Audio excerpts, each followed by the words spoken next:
All right, I am live. Can y'all hear me? Holla if you hear me. How y'all doing? See, we got some people up in here already. I'm sorry I'm late. You know, you can't count on me to be on time. I'm a Sagittarius. But I mean, actually, I be on time when it comes to doing phone readings and stuff. I be calling people on the dot. They be like, oh, wow, you be on it. I'll be like, yeah. But then when it comes to going live, it's really it's really up for debate. I mean, I don't know. So, but the good thing is I'm here. How was everybody's Thanksgiving? Let's see who we got in here. Hey Abu, how you doing? Yes, our birthdays are coming up. Yes.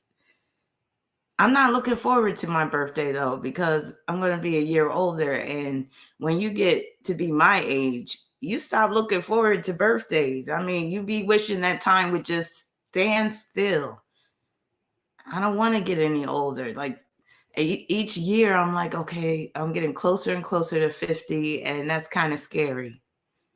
Cuz to me 50 is that it's that mark where it's like, okay, if you haven't gotten your life together by then, it's basically a wrap. Actually, if you haven't gotten your life together, I'll say by 39, it's basically a wrap. But you still got some chance. But thankfully, I got my life together. But there's still some things I want to do. I'll just say, once you make it to 50, now like the death rate, the possibility of you dying just goes up exponentially. And speaking of dying, I got to talk about Irene Cara. A lot of y'all young folks probably don't know who Irene Cara was, but she passed away, I think, today. So that really hit me. I was like, wow, I wasn't expecting that. She was the one that sang What a Feeling for Flashdance, that movie in the 80s. And then she also sang the theme song for Fame. And she also sang this other slow song for Fame, Out Here on My Own. I love that song. And she sang Hot Lunch. I love that song from Fame. She was in a movie called Sister Sister, which I really love. uh, Rosalind Cash is in that, Diane Carroll and Irene Cara, and they play these three sisters, and they be arguing and shit and going through it. It's a really good movie. Check it out, Sister Sister. I think you can find it free on YouTube. Oh, she was in Sparkle too. Thank you, Tanisha. Yeah, so let me put up a picture of Irene Cara. And one time, a coworker of mine was like, and I guess it was because the way I had my hair that particular day. She was like, "Girl, you remind me." She was like, "You look like Irene Cara." Because I did have some bangs that day. Let me pull up a picture, but she was very beautiful, very talented. And she was even on an episode of What's Happening, if y'all can remember. If y'all can remember, she played, she was like from Guatemala or something like that. She was playing some chick that needed to get a green card and she was going to marry Rerun. Do y'all remember that? Hold on.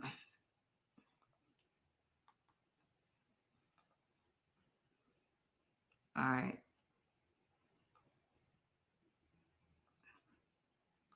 Gotta share my screen.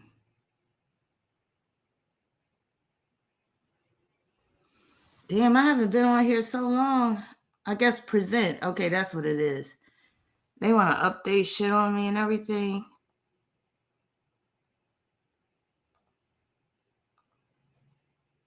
All right, so that's Irene Cara back in the day. This was like in the early 80s. Very beautiful woman. And again, I'm sad to hear that she's passed away. And oh, it's Trey Sism's birthday. Hey, Trey, happy birthday. I'm sorry to hear that she's passed away. They didn't say the cause of her death, but it's probably health related. But yeah, sad story. I meant to pull her chart. I didn't realize she was a Pisces. Alice. So thanks for mentioning that. Telda Dre said, funny how I was listening to Fame 2 weeks ago while doing my gym workouts. RIP to Irene. Yeah, RIP. Thank you, Temperance Cold Tarot. Thank you for your super sticker. Thank you so much. March 18. You know that 18 could be hard. Siobhan. But yeah, I don't know if some of y'all been keeping up with the news, but And I got to watch what I say, because you know how these overlords are, where you got to be careful when it comes to controversial subjects. But I don't know if y'all been keeping up on the alternative news, but a few days ago there was a documentary that was released, and it's called Died Suddenly. Oops, I better be careful saying that. But it's a very good documentary, and I'm just spreading the word. I already talked about it on Patreon. I shared the documentary. I'm not going to share it here, but it's free. So you could catch it on Rumble. I don't think it's on YouTube yet, but you could check out this documentary, and it's very much dealing with the transit of the Scorpio South Node. And if y'all been hanging with me for a while now, I was telling y'all that Scorpio South Node, I was like, a lot of people are going to die. Like, you're going to see the death rate increase. And that's what that movie is about, that documentary. And it's about something in particular that I'm not going to really speak on. Has anybody seen that documentary yet? I watched it this week, and it was really, really good. It was well done. It was kind of unsettling. No, I shouldn't say kind of. It was very unsettling, but it was just confirming a lot of what I believed anyway, and a lot of that what I was thinking. And you know me, I've been very skeptical of this whole story about the ether and all of that stuff. So it really goes into the ether and the treatment, so-called treatment for the ether, and the after effects and all that type of stuff. So check it out. Again, the documentary is called Died Suddenly. Hell yeah, that shit don't play. We dealing with life and death situations. So everybody be careful out there, especially this time of year, holidays. You know, crime goes up anyway, like robberies, thefts. Just be careful when you're out and about shopping. There was a recent shooting at what was it, a Walmart? It was the manager that went crazy, wasn't it? And I think 6 people ended up dying. Now it's starting to really impact regular people's lives. Like, you could just be going about your business, picking up some paper towels and some avocados and shit. And next thing you know, you ducking and you praying for your life. It's getting that bad. Maybe not all over the world just yet, but in this country, I don't know if a lot of y'all are realizing that. I don't mean to start this live stream on a negative or depressing note, but I mean, this Scorpio South Node transit ain't no joke. And you notice that a lot of this is happening in food establishments and places where you get your groceries, right? And that's just that opposition. You got the Scorpio South Node and the Taurus North Node. Taurus rules food, groceries, eateries. Isn't it interesting how a lot of this shit? Remember the dude that killed the woman over some mayo at Subway and shit? A lot of people are wilding out, and a lot of it's surrounding food. And you know, they've been talking about food shortages and shit like that.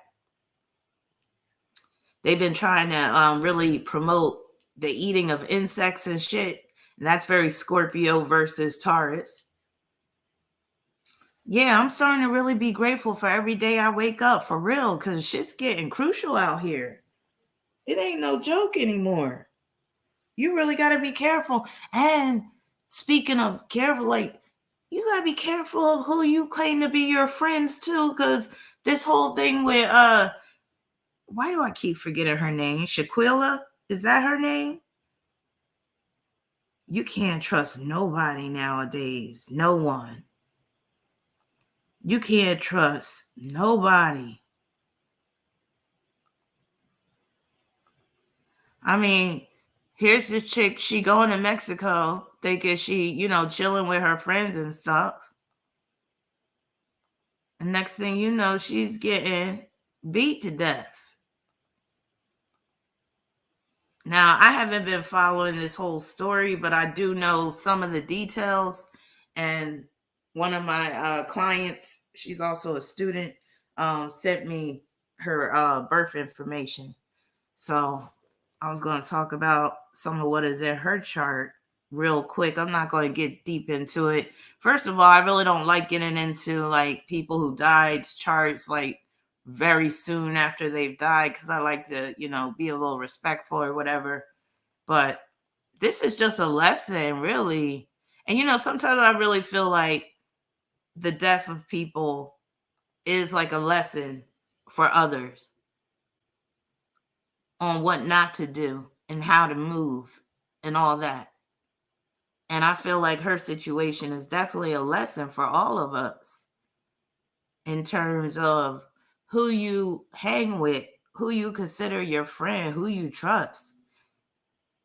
And nowadays, it's getting crazier and crazier where you can't even trust your friends. Some of your family members you can't trust. People getting desperate. I heard somebody, there's a warrant out for someone's arrest.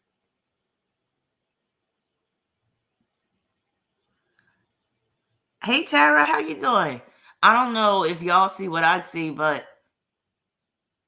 I'm seeing like in her picture right here. And this is a picture where it looks like she's basically modeling for the picture, right? Especially when you take into account her makeup and all that. But can't you see the sadness behind her eyes? I read faces. I'm seeing, and I'm sure y'all can see that sadness behind her eyes too. I'm seeing this as a woman that's dealt with betrayal before, that already kind of had trust issues, but probably shrugged it off when her intuition was telling her, yo, maybe you shouldn't go on this trip. And she shrugged it off because sometimes we're told, oh, go out there and have fun, live your life and, do it up and all this type of stuff. Yeah, I didn't want to be so raw and say dead eyes, but I'm glad you did tracism. It takes a Sagittarius to be real blunt and real with it. Yeah, I see death behind the eyes. I see sadness. I see kind of like a sense of futility. Now, she is a Capricorn, and Capricorns, oftentimes have to go through some serious struggle, have to go through some rough times. Capricorn sometimes can be the whipping boy or the whipping girl, or the one that has to shoulder the responsibility. And according to the obituary, it says she was born January 9th, 1997. That 9 is violence, conflict, could deal with ego conflict. When you a 9 and you a Capricorn, you really gotta just pretty much be about yourself and keep your circle of friends real small. Now, what was Capricorn about her? She was about her business. She had a business where she was doing children's hair. And I think, what did she have an OnlyFans account too? Or she had something else going on. So, she's very ambitious and all that. She had Venus in Sagittarius, which can mean that she had a lot of dough. She was stacking her chips, basically. Now, she had Venus conjoined to Mercury, though. So Venus was at the 29th degree, and y'all know what I talk about with that 29th degree. That 29th degree produces high pressure situations. And when we're talking about Venus at the 29th degree, that could be high pressure situations involving women, but also involving money. And think about how she was in another country, Mexico. That's Sagittarius. Sagittarius deals with foreign affairs, foreign countries. That 29th degree, interference from third parties. Somebody coming in and basically saying, we gonna stomp this bitch or whatever, get her money. Now, the thing is, she has Venus. Yeah, she died on the 29th. That's right. She got Venus conjoined to Mercury. So Venus 29th degree, Mercury 3rd degree of Capricorn. That right there can be somebody that talks about what they have because they're looking for that respect and recognition. You know what they say, money, power, respect. So she got the money, She's feeling empowered. Now she wants to respect with that Mercury and Capricorn, so she might be talking a bit too much about how much she has. Now, this could have been a simple case about they going to get her for her money, or there could have been something else involved. And again, it could have dealt with some issue involving respect, especially with Mercury and Capricorn squaring the nodes.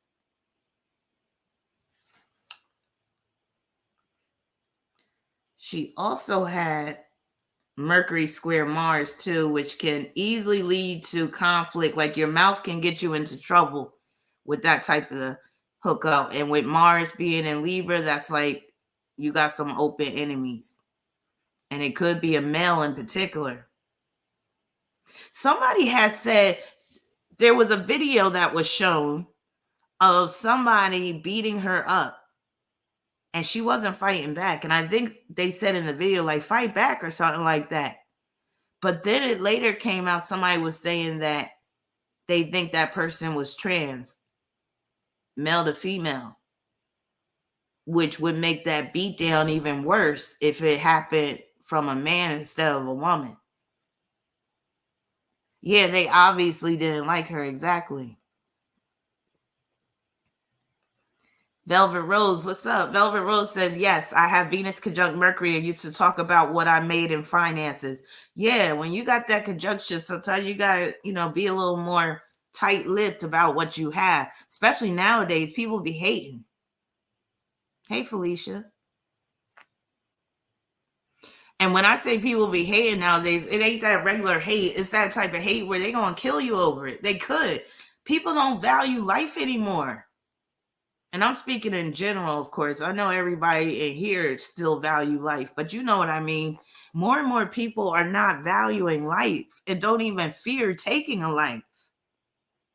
Or they don't fear the consequences of taking a life. This shit is crazy. But with Mercury squaring her nodes and Mars and Saturn, T-square, that shit's fucked up. That's basically showing that her mouth got her into trouble. Now, I'm not blaming her because you should be able to say whatever the fuck you want without having a face getting killed. But we know how people are nowadays. And not everybody realizes how far people will go. But I'm thinking that it could have been where somebody asked her for a favor.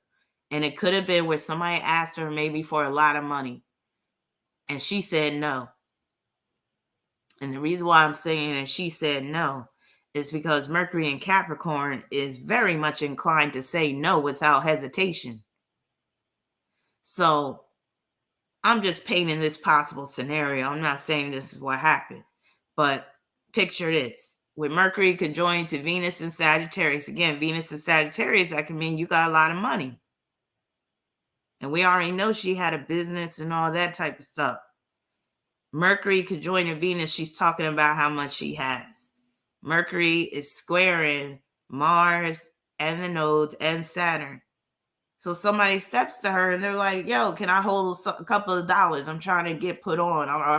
Or maybe they asked for her to put them on or do something or give them a hookup, and she just flat out said no. And just went about her business. And next thing you know, they're plotting on her ass. Oh, this bitch thinks this bitch thinks she cute with her baby hairs and shit. Yeah. Hey, Josh. You said someone else said that too? Siobhan said she was out there with a bunch of broke people paying for that's exactly what I think happened. And when you do that with a bunch of freeloaders, and if you decide to say, okay, I'm going to put a stop to this, I'm gonna set limits. The cops took $17,000 from her. You're gonna have to expound on that, scarred out. But yeah,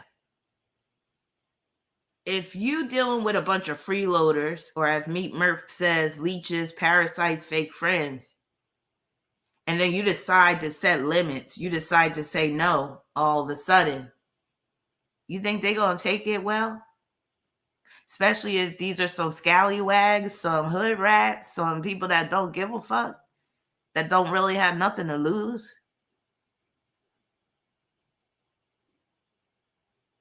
Yeah, they're starting up with the police in Mexico too, because even the Mexican news, because I was watching this video about some of the details, and the chick on the video, she was saying even the Mexican media, the news stations are wondering why they let them go. Like the police allowed them to leave Mexico.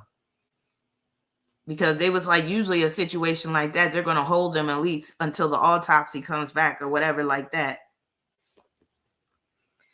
You sure can. And you definitely can't give them a free ride, because when you give them a free ride, you know what they say, you give them an inch, they want a mile. So you have to be, see, I'm telling you what happened. She's a Capricorn that let her guard down, because, you know, a lot of people want to talk about Capricorn being mean and all this type of shit. But it's for a good reason, because Capricorn keeps it real, and Capricorn knows very well how fucked up shit can turn out. But with Mars and that Libra North Node squaring her Mercury in Capricorn, she allowed people to wear her down. And that weakens that Mercury in Capricorn if you allow it to. See, these aspects can go either way. She could take that Mercury in Capricorn squaring Mars and that North Node in Libra and be saying, fuck all of y'all, I'm not going to Mexico. And guess what? They ain't fucking with her no more. But at least she still has her life. Or she could allow them to wear her down to the point where she's like, okay, I'm not feeling well about this. Something ain't right, but I'm going to still show up. I'm going to still go. And that's what she did. She made that mistake. She let her guard down as a Capricorn when you ain't supposed to do that shit. You ain't supposed to care if people look at you and call you a bitch. So what? You supposed to ride in your glory. Like, you supposed to take pride in the fact that ain't nobody shaking you down. Ain't nobody getting the best of you, because you're the GOAT. The minute you let your guard down, boom, you're going to learn a hard lesson, because Capricorn is about hard lessons. Capricorn is that cold, harsh reality. And if you want to play around and act like shit ain't real like it really is, then you going to get caught up out there. That's just how it is. You know, Capricorn is dealing with that karma. And it's like, one false move a lot of times for Capricorn, you're going to fall hard on your ass. Hey, Jacqueline. Yeah, I got Moon in Capricorn too, and I'm a Capricorn rising, so I know all about that shit. I know all about it, how hard you could fall, especially if you're not on your square. See, that whole term being on your square, that's very Saturn and Capricorn. Being on your square, that's that. Because being on your square requires what? Discipline and self-control, and that's Capricorn.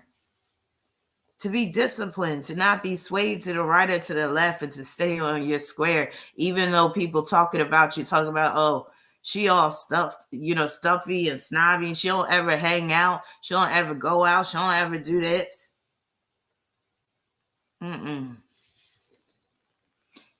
Capricorn is the loner for a good reason. Because really, they're supposed to be sitting up high and delegating duties to the people below them. And you're really not supposed to be mixing with the average person or these just people on the street. Really not. Hey, Essie, how you doing? One of these days, I think I am going to do a video just about all of the signs and just give y'all some tips on what to do to just avert trouble and danger and all that type of stuff. Because some signs can roll a certain way, whereas other signs just can't. Y'all know what I say about Virgo and that street life. I be like, Virgo's not built for that street life, because they're supposed to stay on the straight and narrow. Virgo's not meant to get a big ego, because Virgo is a sign of being humble. So if Virgo will keep those things, those two things, you keep that in mind. Of course, you got to deal with the health.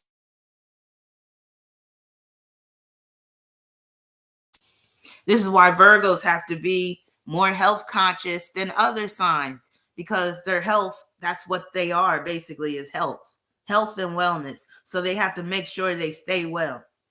Whereas other signs, they may not have to be so health conscious, even though they may want to be. So every sign has their strengths and every sign has their weaknesses. And one of Capricorn's weaknesses is that social life. Capricorn is just not a social sign. It's a loner. So when Capricorn gets involved in social activity, sometimes some fucked up shit happens. Trust me, I know. Especially because I have moon and ascendant square Pluto in my chart, and my Pluto's in Libra. That's that social activity. Let me tell y'all just a quick little story of what I'm talking about, okay? Perfect example. So my moon is in the first house. And again, it's conjoined to my ascendant and it's squaring Pluto and Libra.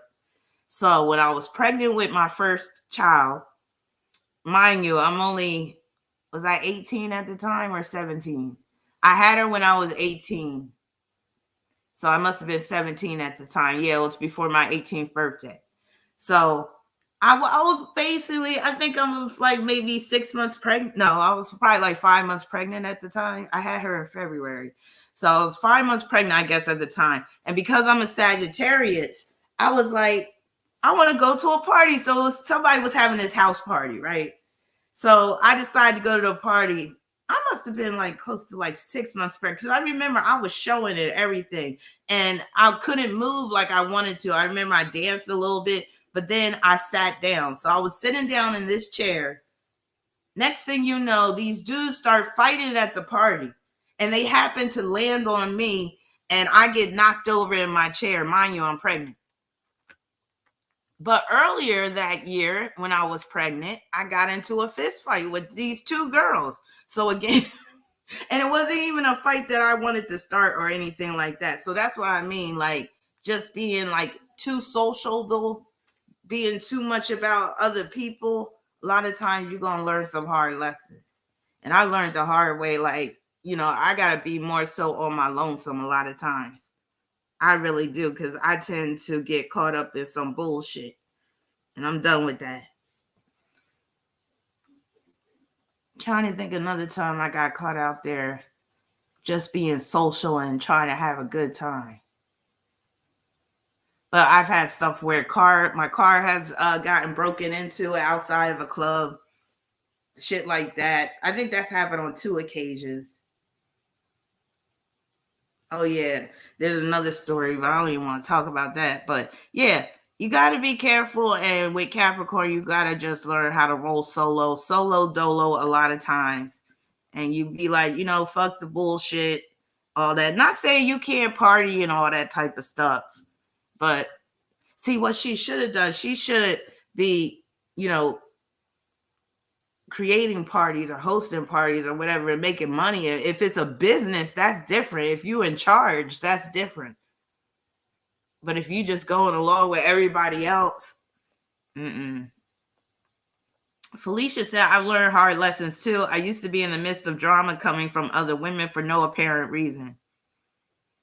Meet Murph said it sucked being ridiculed for being too much of a loner and not being social enough when some mess like this happens to us careful caps. I remember because my oldest daughter, when she was a little girl and we were living in Philly, I remember because she was so sociable with her little Aquarius self.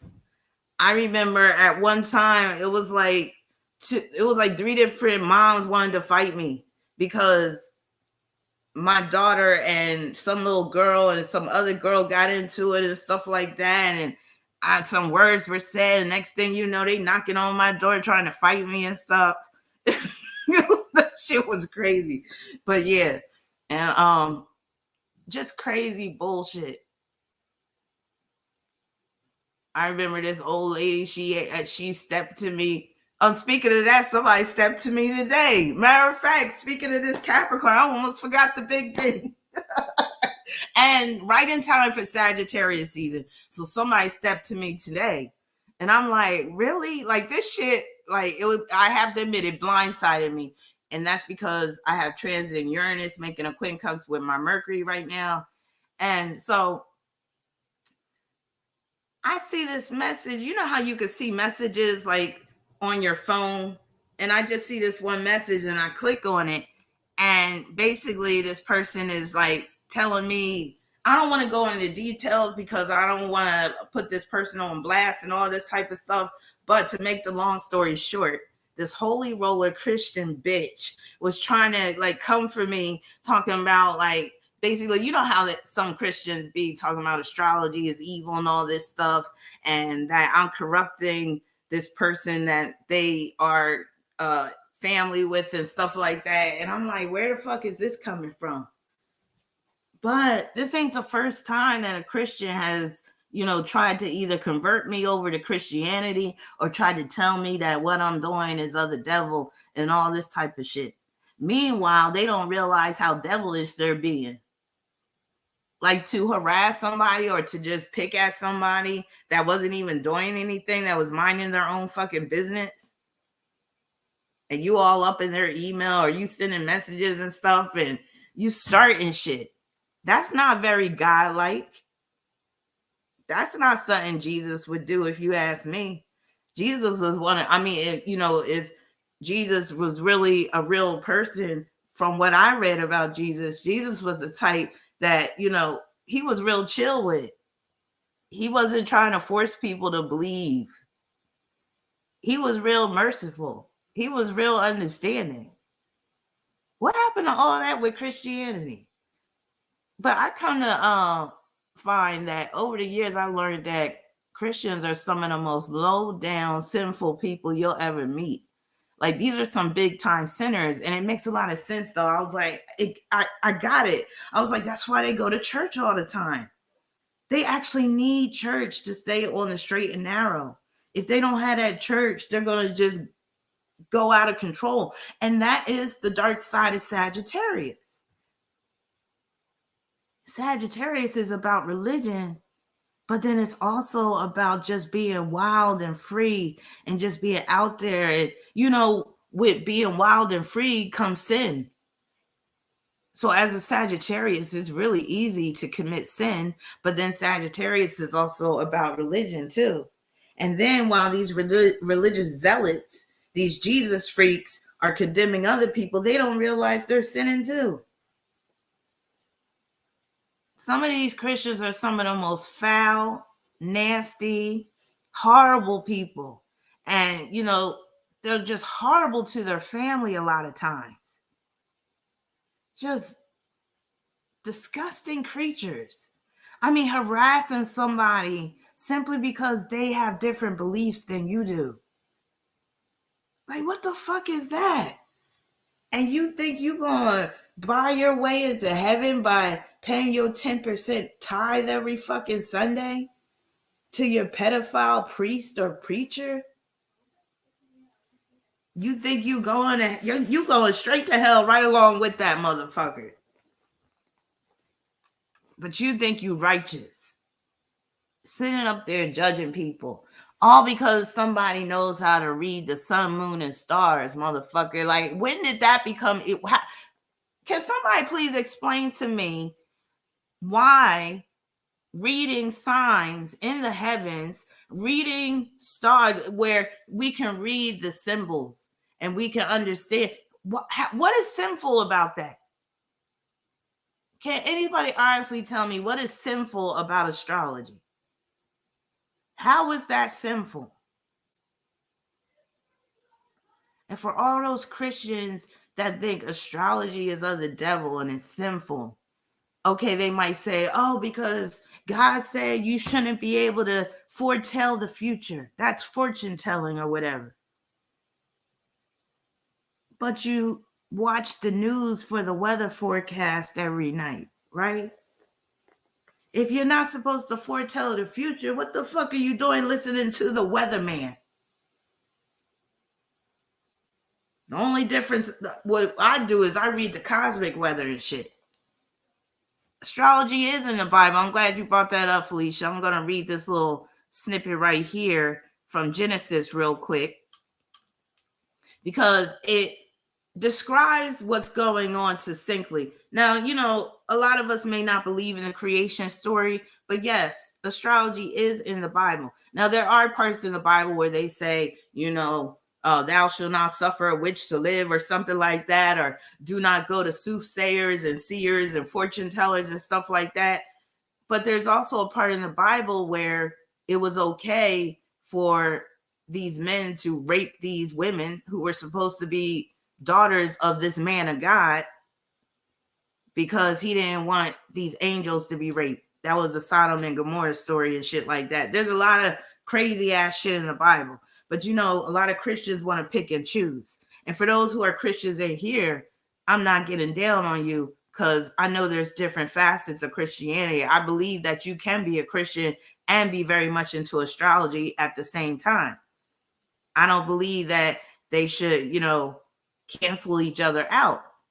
But again, some people are so afraid of being empowered themselves and they want to just give it all to God. But I'm like, God created us to be miniature gods, I believe, if you really know how to work that energy and manifest things. The fact that we can manifest things shows that we are godlike, and shows that we don't always need to have to look to this higher power to get things done. We can thank the higher power for creating us, but then we're pretty much on our own to create our own universes and to manifest things into reality. And that in and of itself makes us godlike. We don't have to, prove it by going to church every Sunday or Saturday and get down on our knees all the time and all this stuff and pray for miracles and all. We got to make it happen for the most part.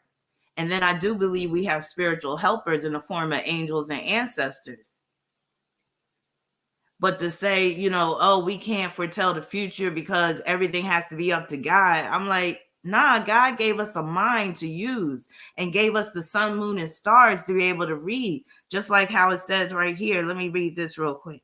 Let me take y'all to church real quick. So Genesis chapter 1, verse 14 and 15.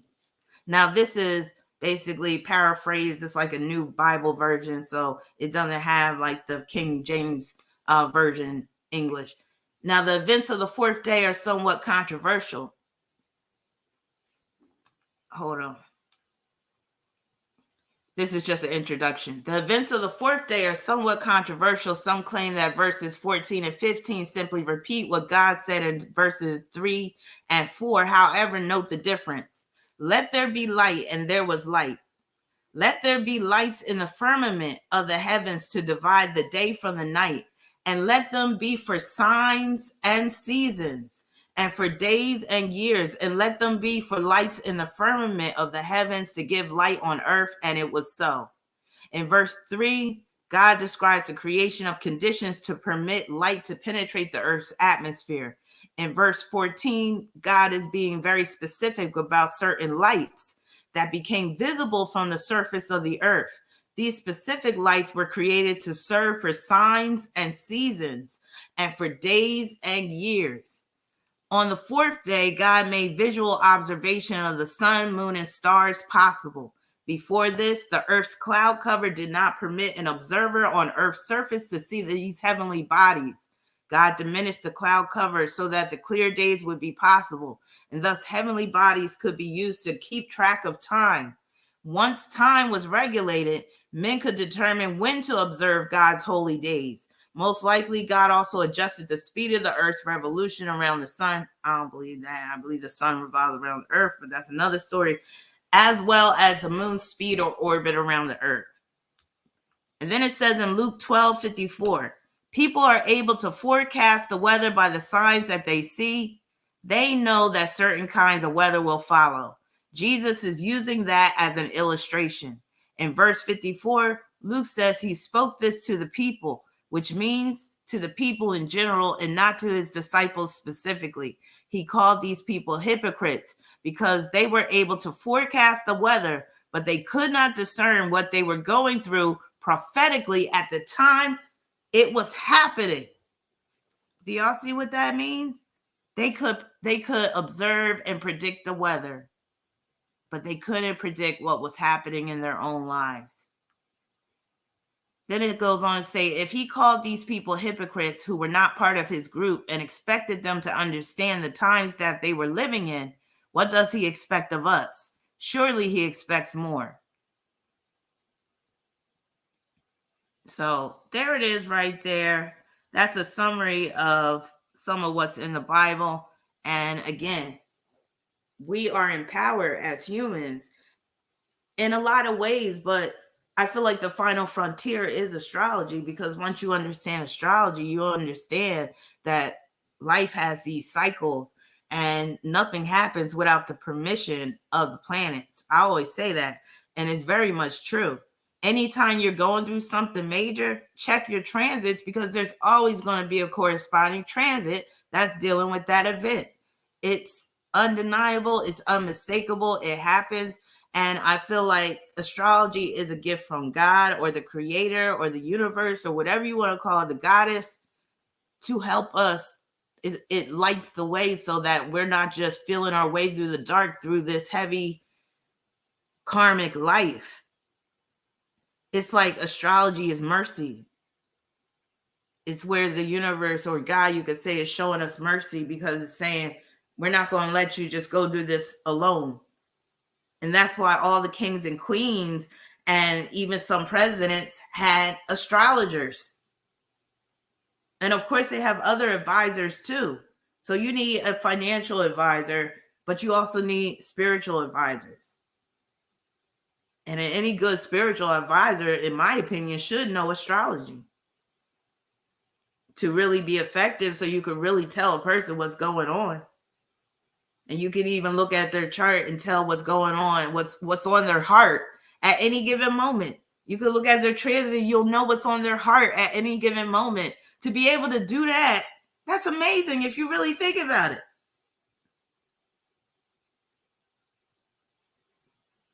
Oh yeah, this is going down right now. Oh yeah, I could tell you feel this way right now.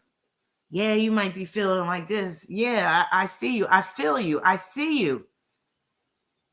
You don't know how much of a comfort and relief that brings people when somebody can tell them, can validate what they're feeling. Because a lot of times you might go to your friend and talk about certain stuff, or your family and stuff, but they may not be able to validate how you actually feel. And they might be able to sympathize or empathize. But if you have an astrologer that can actually pinpoint and say, this is why you're going through this, this is a cosmic reason, and know what that means? It means your life has purpose. Everybody's life has purpose, and it's shown through the natal chart and the ongoing transits. None of this stuff is by mistake. None of this stuff is by coincidence. Everything is set in motion and it's destined to be. And the free will that we do have, that's where it's all about choices. Once we understand our fate, and once we understand what parameters we have to operate in, then we have all this space and opportunity to make the right choices. And that first 29 years of your life, you're expected to make a lot of bad choices or unwise choices. But once you hit that Saturn return, it's like the universe is saying, okay, now shit just got serious. Now it's time to grow up. Now it's time to really do something with your life and hopefully contribute to the world. Hey, Jane, we got Jane in here. Jane said, Trucker Jane from Idaho in the house, driving and loving listening to you live.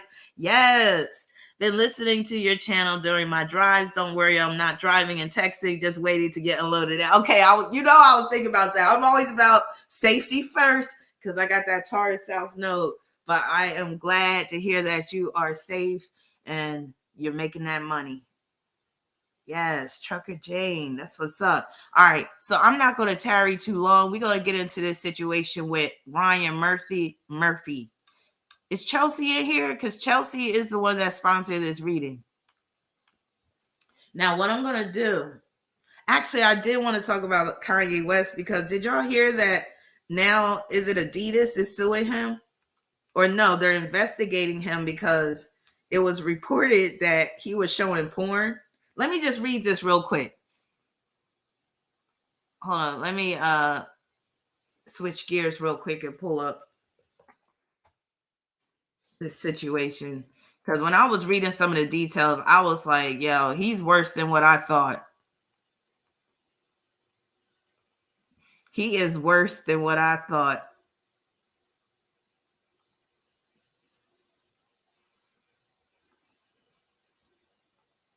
Oh, let me show y'all what I've been working on. Hold on. God, that's let me stop. Let me be nice.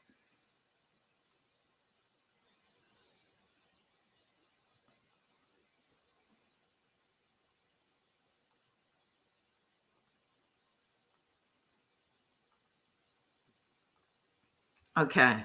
So let me just read this real quick about Kanye West. So it says Adidas, wait a minute. Adidas launches investigation into Kanye West after report says he showed porn in the workplace. The troubles for Ye, formerly known as Kanye West, continue. Yay. A month after his tirades laden with anti-Semitism that triggered his temporary lockout of Instagram and Twitter and the loss of major partnerships, West is now under investigation. Former business partner Adidas is launching an investigation into accusations of misconduct. According to a Rolling Stone article published on Tuesday, an open letter sent by former employees of Yeezy Adidas executive board members and CEO insists that leaders from Adidas were aware of West's problematic behavior, but turned their moral compass off, raising questions about whether his corporate partner could have stepped in years ago. I'm going to tell you why they turned their moral compass off. That moral compass that's coming from Sagittarius, and you know Kanye is a Gemini, and that opposition, they basically the scales tipped over into Kanye because of the money to be made. So they basically turned the other cheek. What took so long? Brand stars finally spoke out on Kanye West's problematic comments. In a statement to the Associated Press on Friday, Claudia Lang, head of media relations for Adidas, said it's currently not clear whether the accusations made in an anonymous letter are true. However, we take these allegations very seriously and have taken the decision to launch an independent investigation. They're really trying to crucify this dude. Investigation of the matter immediately to address the allegations. Oh my God, they're about to Me Too Kanye West. See, this is what happens when you a Gemini and you can't keep your mouth shut. And he thinking he gonna say all this stuff and get away with it. They're coming for his neck. All right, it says, she said the company was not sharing more details about the investigation for now. USA Today has reached out to Adidas for comment. The letter obtained by Rolling Stone says Kanye has, in years past, exploded at women in the room with offensive remarks and would resort to sexually disturbing references when providing design feedback. This type of response from a brand partner is one that Adidas employees should never be subjected to, nor should Adidas leadership ever tolerate. But it was fine before he opened his mouth, right? The Rolling Stone article referenced incidents, including playing pornographic videos to various staff during meetings, showing an intimate photograph of Kim Kardashian in job interviews, and showing explicit video and photos of Kardashian, as well as his own sex tapes to Yeezy team members. The loss of West's lucrative Adidas partnership alone has knocked the rapper off Forbes' billionaire list. In April, the American Business Magazine released its annual report on billionaires, with Ye valued at $2 billion. Forbes declared in October that without Adidas, the rapper is worth $400 million, as the partnership accounted for nearly $1.5 billion of his net worth. Adidas also addressed Ye's previous remarks that led the company to sever its relationship with him, saying Friday that it does not tolerate hate speech and offensive behavior, and therefore has terminated the Adidas Yeezy partnership. Yeah, they're about to put the final nail in the coffin with Kanye. You know, you can't talk about certain people without getting spanked. And that's exactly what's going on with him. But I'm like, damn, he's showing like intimate photos of Kim Kardashian in the boardroom. This dude is nuts. But we all knew that. We all knew that. All right. So I'm going to try something different because I want to do this case study where I'm doing it via a slideshow, but I can't show the slideshow on StreamYard. So I'm going to try to do it via Zoom and share my screen. I don't know if it's going to work, but I'm going to try. Hold on.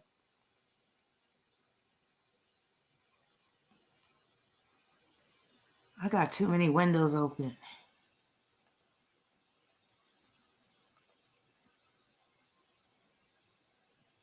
All right. I hope there's not a conflict with the microphone.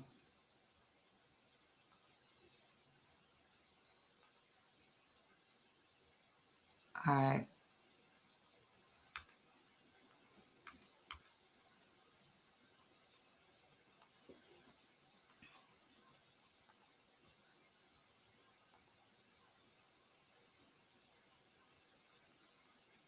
Oh no, I don't know how.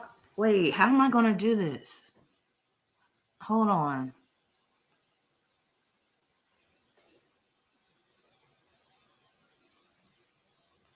Wait a minute. I still don't know how I'm going to do this. Hold on. If I share my screen and share it on Zoom, let's see, that should work. If I could find Zoom. Okay.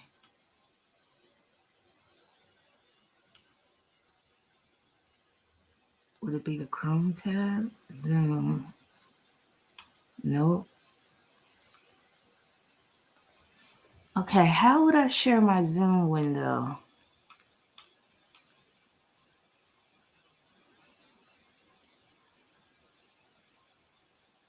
Oh, hold on.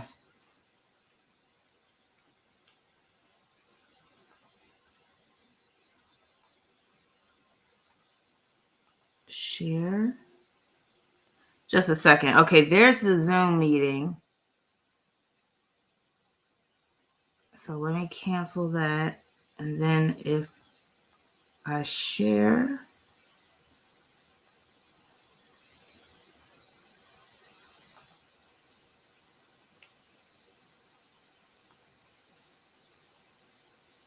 and then, yeah, I don't think this is going to work. You said it should be shared tab at the bottom of Zoom.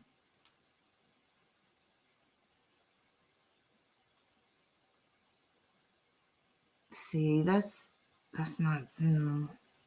Nope. All right, I'm just going to have to do it where I don't. Yeah, I don't think that's going to work. All right, let me get rid of that.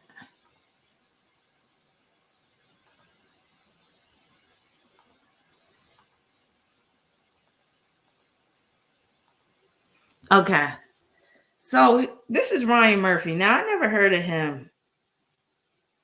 Actually, let me do the slideshow, and then I can probably see the chat via my phone. We'll do it that way. All right. Let me pull.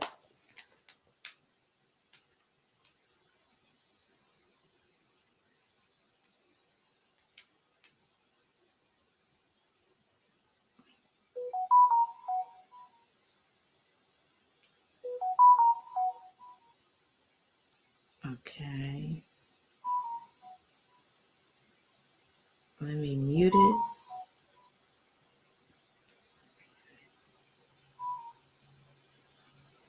Okay, I can see your chat now. But wait a minute. I don't think the full screen is up. How come it's not showing?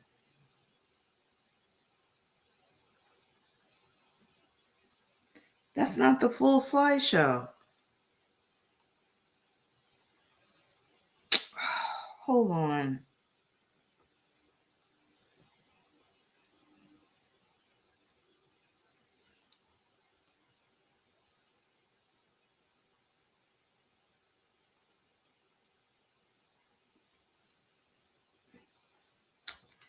I don't think it's going to work. Hold on. Sometimes if... Nope. All right, so I'm going to have to do it the dumb way. Okay. All right, so this is about Ryan Murphy.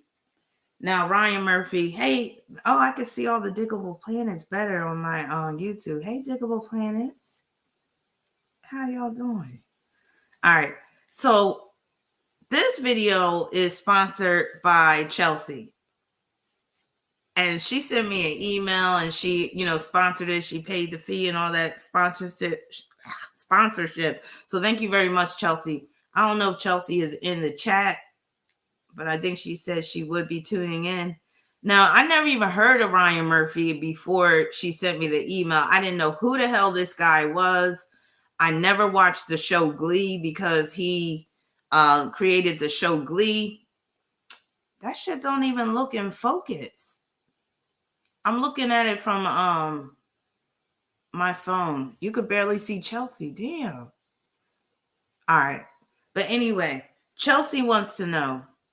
She said, I used to watch Glee when it first came out and was horrified to find out later this very mundane, happy-go-lucky musical show was by the same director, writer of Nip Tuck and American Horror Story. I would like to know if the Glee curse is a real thing. So when I read this, I was like, what the hell is the Glee curse? I was like, I never even heard of this stuff. So she said, I would like to know if the Glee curse is a real thing and if possibly he is involved in it based on his chart. So once I read the Glee curse, I perked up. I was like, oh, okay. And then she said, I'll send you a Cash App if you think you want to look into it. And then she said, oh, I'll add this. The irony of her singing this about co-star Corey Monteith's death and then later being found after drowning on the anniversary of his death. Again, I don't know all about this stuff, but I do have a clip of that video and I will play it because there's something very telling in that video that I'll be talking about. All right, so let's get this started. So I'm going to play a video called The Glee Curse, I think, or it's saying it's Glee Cursed. So I'm going to play this first and then we'll get into his chart. Hold on, I got to mute my mic.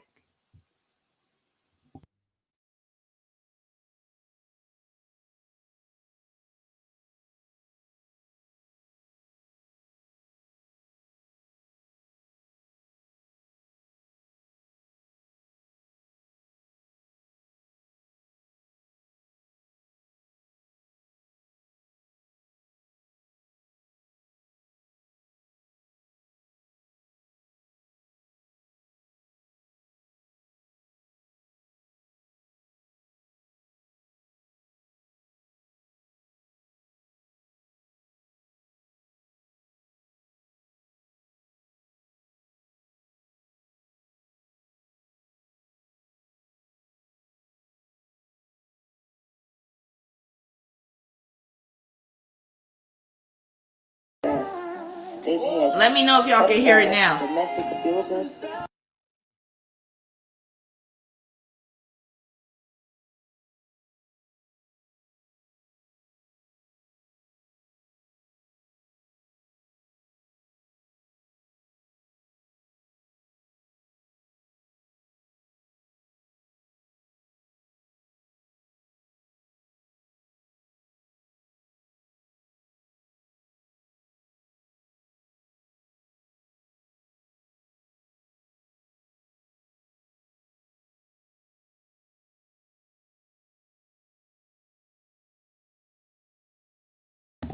Now the sound is going, y'all are saying? All right, let's try this again. Maybe I need to leave my mic on, but I am sharing the sound. I just don't want it to be an echo.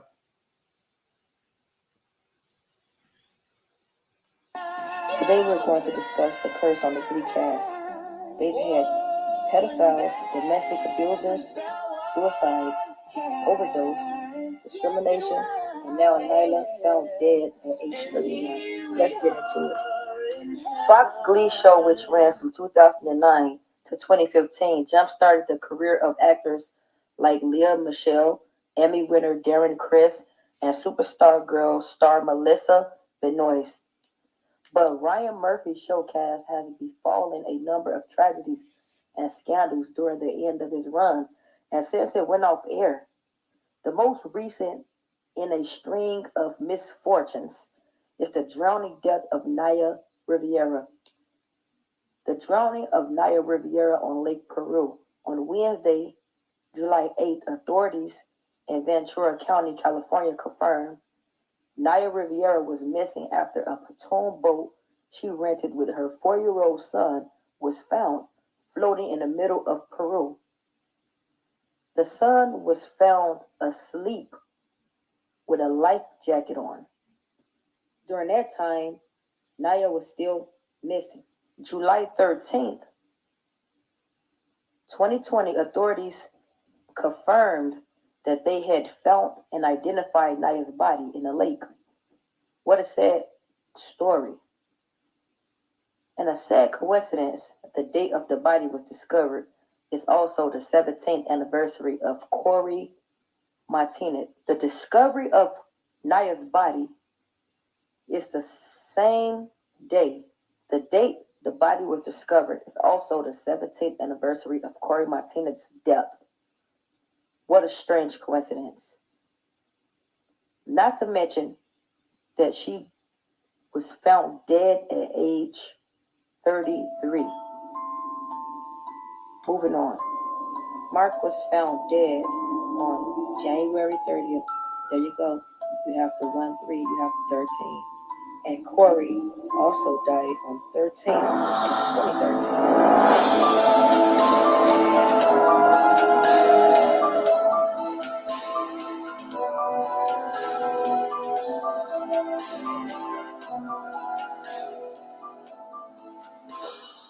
Corey Martinez was an Illuminati sacrifice. Starred as Finn Hudson, the school quarterback who also had a passion for singing. The actor struggled with substance abuse during his teens and went to rehab at age 19. Check this out. On July 13, 2013, Corey was found dead in a Vancouver hotel room at age 31. This is Hollywood subliminals, Masonic Freemasonry. Nyla and Corey were both Illuminati sacrifices.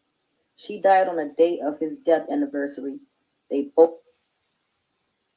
Let me just stop right here and say I haven't watched all this video, and I am realizing that this chick, she's struggling a little bit with the reading and stuff. Now, I'm not saying that I agree with her with this whole Illuminati sacrifice, but this is her take on it. I'm not saying I agree. I wouldn't be surprised if it was, though, but I'm just putting it out there. This is her take on this. And yeah, but she's struggling though with the reading and the pronunciation of some of these names. I'm like, dear, please. Anyway, we'll get through this. Both died on the 13th. Mark Selling played Noah Puckerman on the series and died in January 2018 at age 35. Mark was arrested on child pornography charges in December 2015. In September 2017, he actually pleaded guilty to the possession of child pornography and agreed to serve between 4 and 7 years in prison. His sentence was scheduled for March 7th. However, he decided to take his own life on January 30th, 2018. What a coincidence, right? Killed himself January the 30th, 1/3/13. And then Corey, he was found dead on the 13th day of 2013. And Naya found dead on the 13th. Both of them dead on the same day and same month, July 13th. Moving on, Jim Fuller, the director of Glee, he also died that year, 2 months later, September the 14th of 2013. Mm-hmm. So check out these numbers. He died 2013 on the 14th day, and he was 41. 41. Who do you have in mind? Kobe. That's right. Kobe also died at 41. But I don't want to get sidetracked here. I just want to show you how they play with numbers.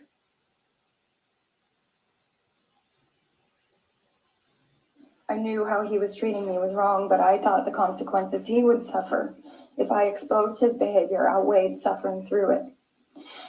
And then he threw something at my face again, only this time it was significantly worse. It was a blow to my face with his iPhone.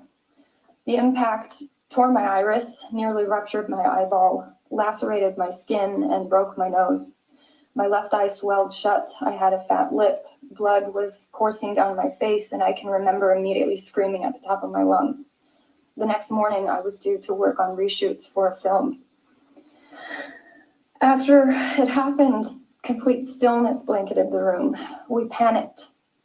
He put me in the bath time, but this time that wouldn't be enough. This wasn't going to be easy to hide, let alone fix, and something inside of me broke. This was too far. If you are enduring what I went through and you see this, maybe you will find this tiny straw that will break the camel's back. Or at least you might begin to think of your freedom, in which case I am here. I am with you. And you can and deserve to live a violence-free life.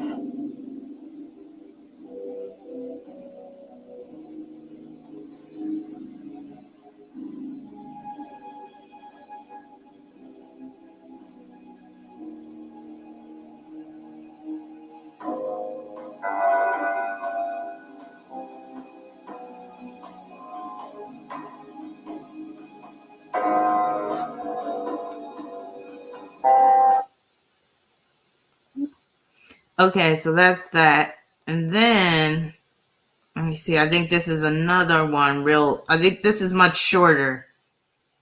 And actually, I forget what this is about in particular, but let's see. Welcome to Past Us. Today, we'll talk about the top 4 actors who have died from Glee. Glee is an American musical comedy drama television series that aired on the Fox network in the United States from May 19th, 2009 to March 20th, 2015. It focuses on the fictitious William McKinley High School Glee Club, New Directions. There were many casted members in this series, but among them, these top 4 actors are no more. Here's the list of the top 4 actors who have died from Glee. But before starting the video, be sure to smash the like button and subscribe to never miss out on any of our videos. Number 4, Cory Monteith. I want to thank you, Kurt. I realize I still have a lot to learn, but the reason I'm here right now... Cory Allen Michael Monteith, born on May 11th, 1982, was a Canadian actor, singer, and drummer. He was renownedly known for his role as Finn Hudson on Glee. He played minor roles in Final Destination 3, Whisper, and Deck the Halls, had a recurring role in Kyle XY, and also appeared in Smallville, Supernatural, and Flash Gordon. In 2007, he started the MTV series Kaya. In 2009, Monteith was cast in the Fox series Glee, playing Finn Hudson, the male lead of the Glee Club and the quarterback of William McKinley High School. Monteith had been in a relationship with Glee co-star Lea Michele until his unexpected death in July 2013. He and Michele briefly dated at the beginning of Glee, but no one really caught on. They officially became a couple by late 2011. Monteith was found dead in a room at the Fairmont Pacific Rim Hotel in Vancouver, Canada on July 13, 2013. His autopsy was held on July 15th. It was confirmed that his death was caused by a toxic combination of heroin and alcohol. Number 3, Naya Rivera. I die on days that you didn't. Remember how I was saying before, a lot of times it's always like some overdose or something. Like when a celebrity dies of an overdose, a lot of times you really need to question the official narrative. I mean, this should be happening a bit too commonly in Hollywood and the music industry, these overdoses. And a lot of times they will happen at a hotel. Whitney Houston. I mean, come on now. Anyway. I miss this place so much. Naya Marie Rivera, born on January 12, 1987, was an American actress. 12 is the number of sacrifice and victim. Singer, model, and author. She is known for her role as Santana Lopez on Glee. Santana Diablo Lopez is a major character on Glee and is an alumna of William McKinley High School as of Goodbye. She served as the co-captain of the Cheerios as a member of the school's Glee Club. the New Directions and was previously a member of the all-girls second Glee club, the Treble Tones. Santana was outed as a lesbian in season 3. Before that, she had been struggling with accepting her sexuality. On July 8, 2020, Rivera was declared a missing person after her 4-year-old son Josie was found alone in Rivera's rented boat at Lake Pier. About 3 hours later, after they left the dock, another boater discovered Josie asleep on the boat with his life jacket on. An adult life jacket was also found on board, along with Rivera's identification. Number 2. Mark Stalling. I can wear a dress to school and people think it's cool. I knew it. You're in love with Kurt. Mark Wayne Stalling, born on August 17, 1982, was an actor, singer-songwriter, composer, and musician. He portrayed the character Noah Puckerman on Fox's hit musical comedy Glee. Noah Puckerman is a major character on Glee. Puck is an alumnus of William McKinley High School as of Goodbye. He is now a former member of both the Glee Club and the football team. He is currently enlisted in the Air Force. He was a main character from the beginning until he was demoted to recurring starting from season 5. In January 2013, Stalling was accused by a woman who claims he committed sexual battery by forcing sex without a condom. He has denied the charges and has filed for a countersuit for defamation of character. It was reported in July 2014 he was in a relationship with Denise Tons. On December 29, 2015, Stalling was arrested at his Los Angeles home on suspicion of possessing several thousand photos and videos depicting child pornography, following a tip-off to police from one of his ex-girlfriends. He was released later on $20,000 bail, but a search warrant found more than 50,000 images of child pornography downloaded between April and December 2015 on his computer and USB flash drives. On May 27, 2016, he was charged with receiving and possessing child pornography. Stalling was found dead from an apparent suicide by hanging on January 30, 2018, near his home in the Sunland area of Los Angeles, 6 hours after he was reported missing. Number 1. Robin Trocchi. Wow, pom-pom, thank you. That's for you. Robin Trocchi, born on June 30th, 1956, was an actress who portrayed Jean Sylvester, Sue's older sister on Glee. Like her character, Trocchi had Down syndrome. Trocchi appeared as a recurring character, Jean Sylvester, in 5 episodes of Glee during seasons 1 and 2. She was written off Glee after she developed advanced Alzheimer's during season 2. Jean Sylvester was the older sister of Sue Sylvester, and the eldest daughter of Doris Sylvester and Mr. Sylvester. She first appeared in Wheels, the 9th episode of season 1, and passed away in Funeral, the 21st episode of season 2, thus making it her final appearance. In 2009, the Down Syndrome Association of Los Angeles honored her with its Voices Award. In 2010, she and They suck whatever little life she had in her out. But more about that when I get into the chart. Glee actress Lauren Potter received the Arts Inclusion and Image Award for breaking down barriers, increasing awareness, and challenging stereotypes. Trocchi died on December 14, 2019 at the age of 63 following complications from Alzheimer's. Thank you for watching. If you liked our video, then hit the subscribe. Okay, so that's that. I just wanted to start off with an intro dealing with this Glee curse. So do y'all feel like there's some truth behind this Glee curse? I mean, how many deaths are we talking about? 4 deaths, I believe. Corey Monteith, Naya Rivera, the woman with the Down syndrome, and then the other guy, Sutton Sailing. Yeah, come on. I don't believe in coincidences like that. Nope. So let me read a little bit about Ryan Murphy real quick from Wikipedia. Ryan Patrick Murphy, born November 9th, 1965. Unfortunately, his birth time isn't listed, but you can still glean a lot from what's in his chart. Is an American television writer, director, and producer. He has created and produced a number of television series, including Nip Tuck. I actually used to like Nip Tuck. It was a pretty good show, I thought, but there was some parts that was very cringy and like kind of over the top. But obviously the show wasn't that great to me because I can't remember a single scene of that show. But I do remember I used to watch Nip Tuck. So I was actually surprised he was behind some of the shows that I used to watch. He created Glee. I never watched Glee. American Horror Story. Now, I watched American Horror Story before. I watched the first season, and that first season was enough for me because that content was so dark. And I'm somebody that loves horror movies, especially the horror movies from the 70s and 80s and 90s. But there was just something, it's like American Horror Story is on some next level of evil demonic shit that I don't even want to have nothing to do with. I don't want it to enter my psyche. So I stopped watching it after the first season. And then he created American Crime Story, and then he created the show Pose. And I like the show Pose. I think I only saw the first 2 seasons though. But Pose is actually a good show, and it's based upon, like, it takes place in the 80s when the New York ball scene was big and everything. And if you saw the little trailer I included before this live stream, it's a clip of the balls and how they get down with the dancing and all that.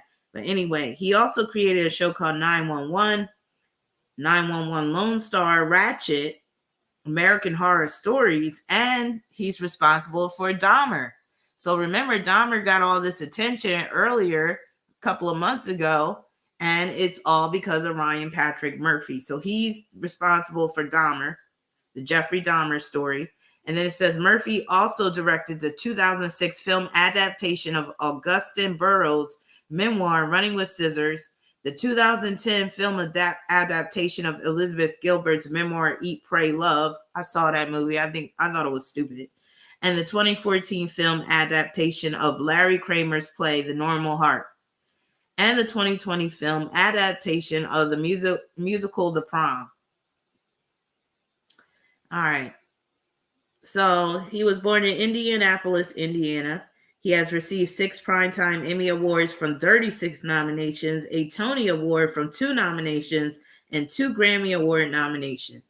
And he has often been described as the most powerful man in modern television and signed the largest development deal in television history with Netflix.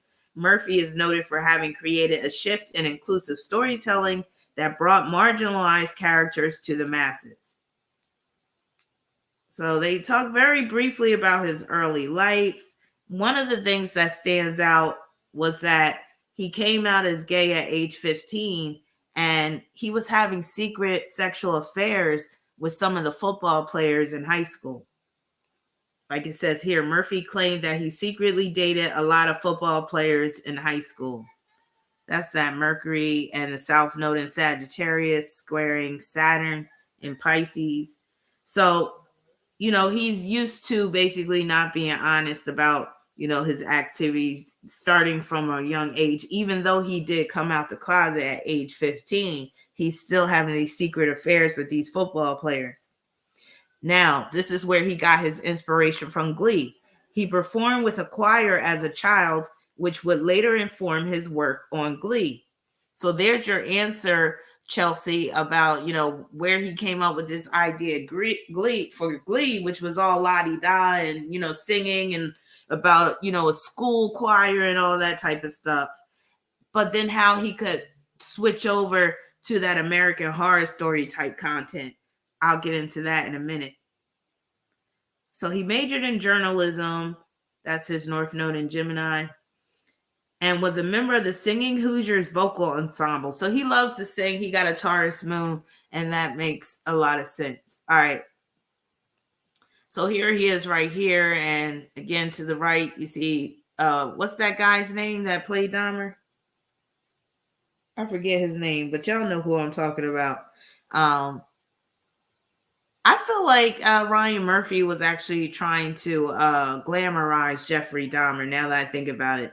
Now, I didn't watch this series with Jeffrey Dahmer. I don't have a desire to watch it, but from what people are saying and some of the comments made, it does seem like he was trying to glamorize Jeffrey Dahmer.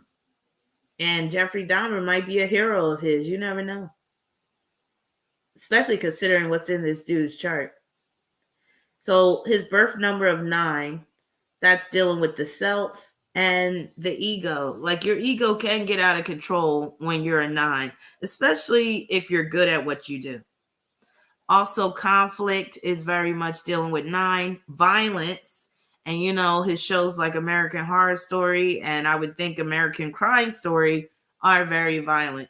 Endings and beginnings. Makes me think of how he has American Horror Story where each season is like an anthology. Or like the whole show is an anthology with each season being different stories. Now, his life path number is 5, and 5 deals with the media, television, and, you know, he's a media magnate, writer, and life is full of changes. He actually has some similarities to Old Dirty Bastard's chart.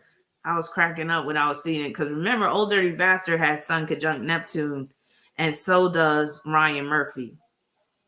And they both had Sun and Neptune trying Chiron and Pisces. I was like, look at that. And this just shows you that that same energy will manifest in different ways. But if you notice, they were both part of the art world, being artists. Sun conjunct Neptune and Scorpio. So just Sun conjunct Neptune in particular can make one an artist. Now, with it being in Scorpio, an artist in terms of dark content in particular, you know, especially that American Horror Story, deep and dark imagination. This can make him a visionary, especially dealing with, again, dark content, sexual content, costumes, sexual secrets, like him having sex with the football team. It was probably like half of the football team. I'm thinking they, you know, it was gang bangs and all types of stuff. He seemed like the type. I mean, he got that Mercury conjunct South Node in Sagittarius. Sex parties could be going on perhaps with that Sun conjunct Neptune in Scorpio. Crossing sexual boundaries is possible. Being accursed, being a rest haven for demons, perhaps. Now, this is the part where the Glee curse comes in.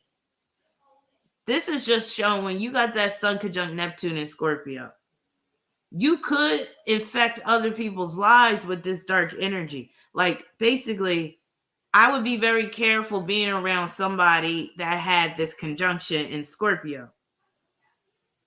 So, think about Old Dirty Bastard. He had Sun conjunct Neptune in Scorpio. The cops was shooting at him. Like, he was very much like living on the edge, and death surrounded him. Same with this guy. Death surrounds this guy. You could even say demonic entities surround this guy. So you got to be careful when you associate with this guy. You feel me? Then we're going to tie it into how it's affecting other people. But just this conjunction on its own. I'm not saying that everybody with this conjunction in Scorpio is a rest haven for demons, but the potential is there. Now, you could say, okay, yeah, he's dealing with some demonic energy, but he's channeling it into his art, which he is through American Horror Story and this American Crime Story and things like that. Even the show Pose has very much to do with Sun conjunct Neptune and Scorpio. But yeah, he's accursed. Like somebody like that could be viewed as accursed and could be dealing with a lot of personal demons. And again, he gets them out through, like he channels it into his work, his art.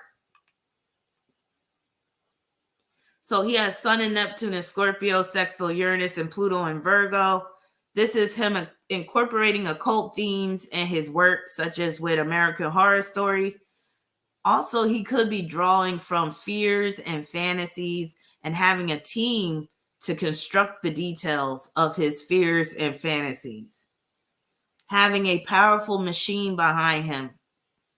Creating dark and controversial material results in attracting a following, fan base, being a member of the Screen Actors Guild, ability to live out sexual fantasies through a group or network. So that could be what's going on in his private time.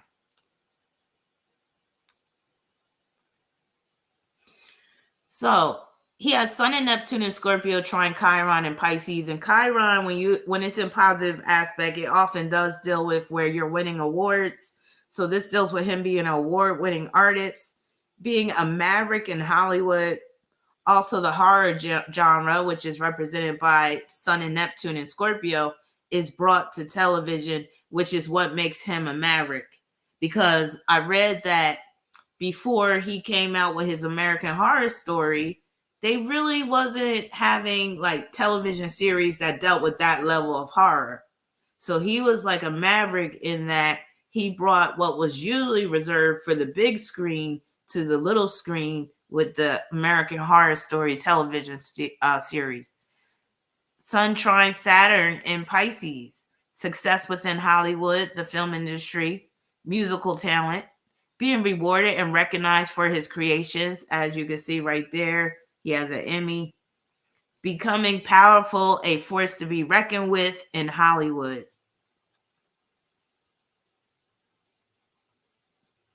Here he is right here wearing this floral suit.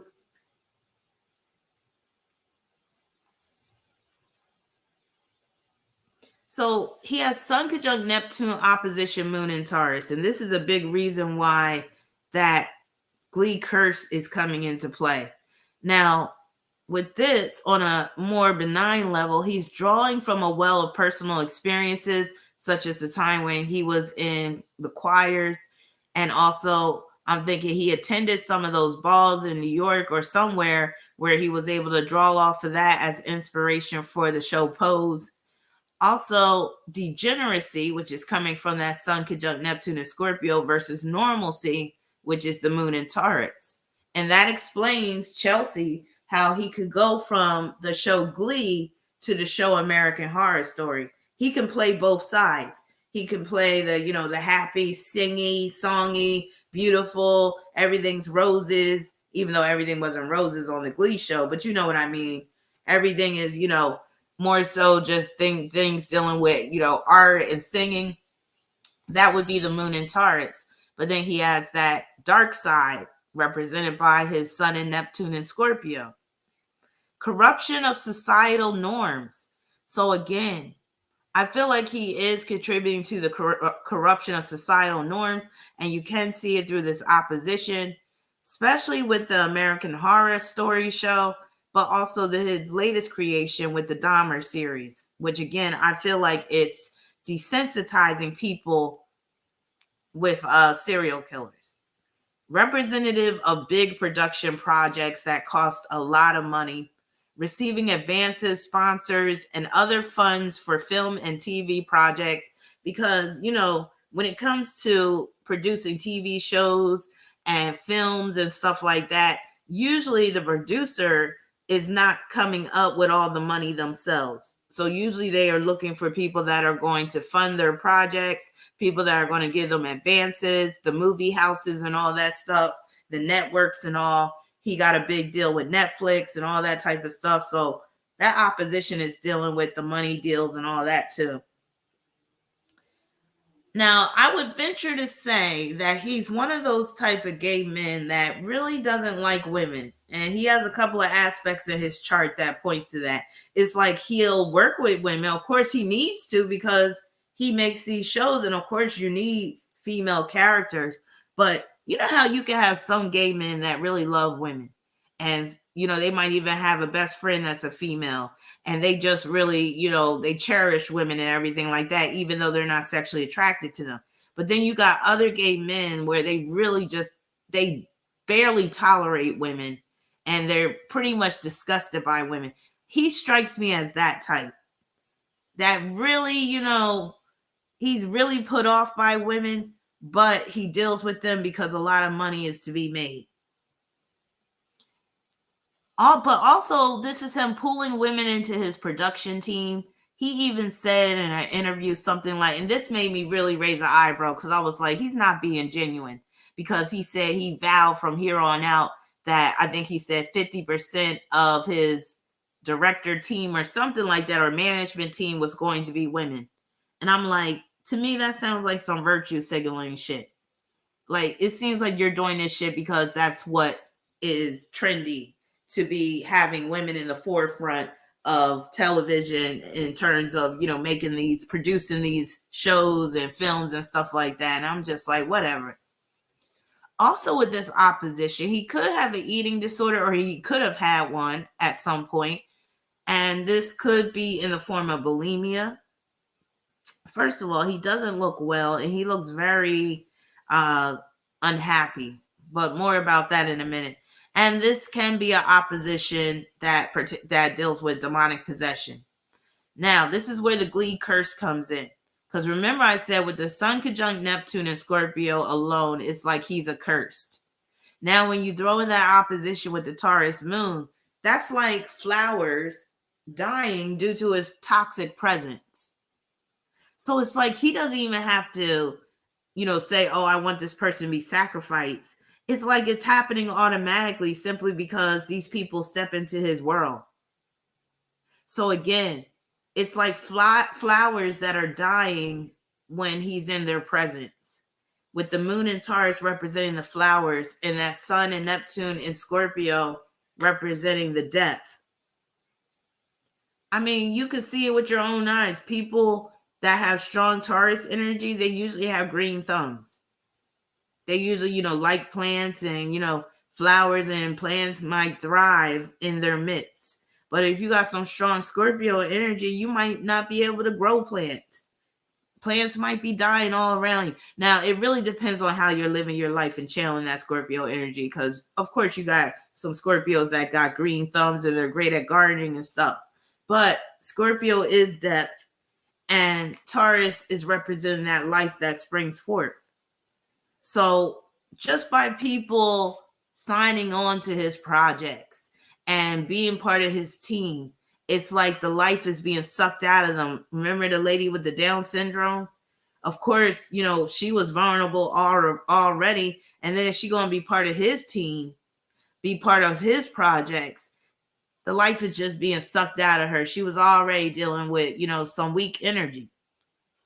So if you're not a strong person and you are around somebody like him, then you're liable to become one of those flowers that dies when in his presence.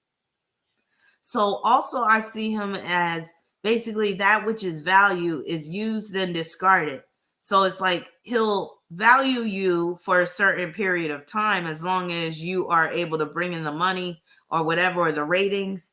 But then once you lose, value, once you fall out of favor with him, he could easily discard you. Or it could even mean once you go up against him for something, it could be something as simple as you asking for more money. Also, this opposition is like leading sheep to the slaughter. And again, just being in his shows or movies can result in being a victim of the curse. It's like that movie. What's that movie called? The Ring? Remember that movie, The Ring? And if you played that movie and if that chick started coming out the well, she could come through the TV and get you. Or it's the same like the movie Candyman. Like if you say Candyman's name 3 times in a mirror, he comes through the mirror and gets you. It's that same type of energy. So it's like if you put yourself in that situation, you're liable to end up dead, or you could be, or your life might just start to unravel and you might just find yourself in some fucked up situations because you get wrapped up into that demonic evil energy that this guy is dealing with. Now, on the other hand, some of these deaths could actually be sacrifices, because with this, again, this is like some vampire type shit. Pulling off of other people's energy for sustenance. And again, this guy, he's just a dark character, period. And again, he's channeling his dark energy into his television shows and films, including Glee, which I'm about to show you. So Chelsea, if you're listening, you saw Glee as being all la-di-da and, on the bright side and all positive energy. But I'm about to show you that dark Scorpio energy had even infected and he got Venus and Capricorn too. This has a lot to do with that dark energy he's dealing with, even seeped into Glee. And I'm about to show you what I'm talking about. Now, somebody mentioned P. Diddy. Was that Siobhan? Yes, he got the same curse. And but they're both Scorpios. And again, that goes with the Scorpio territory. That's if you choose that energy to do evil with or to just not be on the side of the light. So if you're dealing with a dark-sided Scorpio, be careful because you might end up dead. Know who else is a dark-sided? Well, I don't know. Yeah, I'm going to say he's a dark-sided Scorpio, but it seems like deaths tend to surround him too. Jay Prince. And what's the latest death? Takeoff. somehow Jay Prince was associated with Takeoff's death through his son. I think it was Jay Prince's son.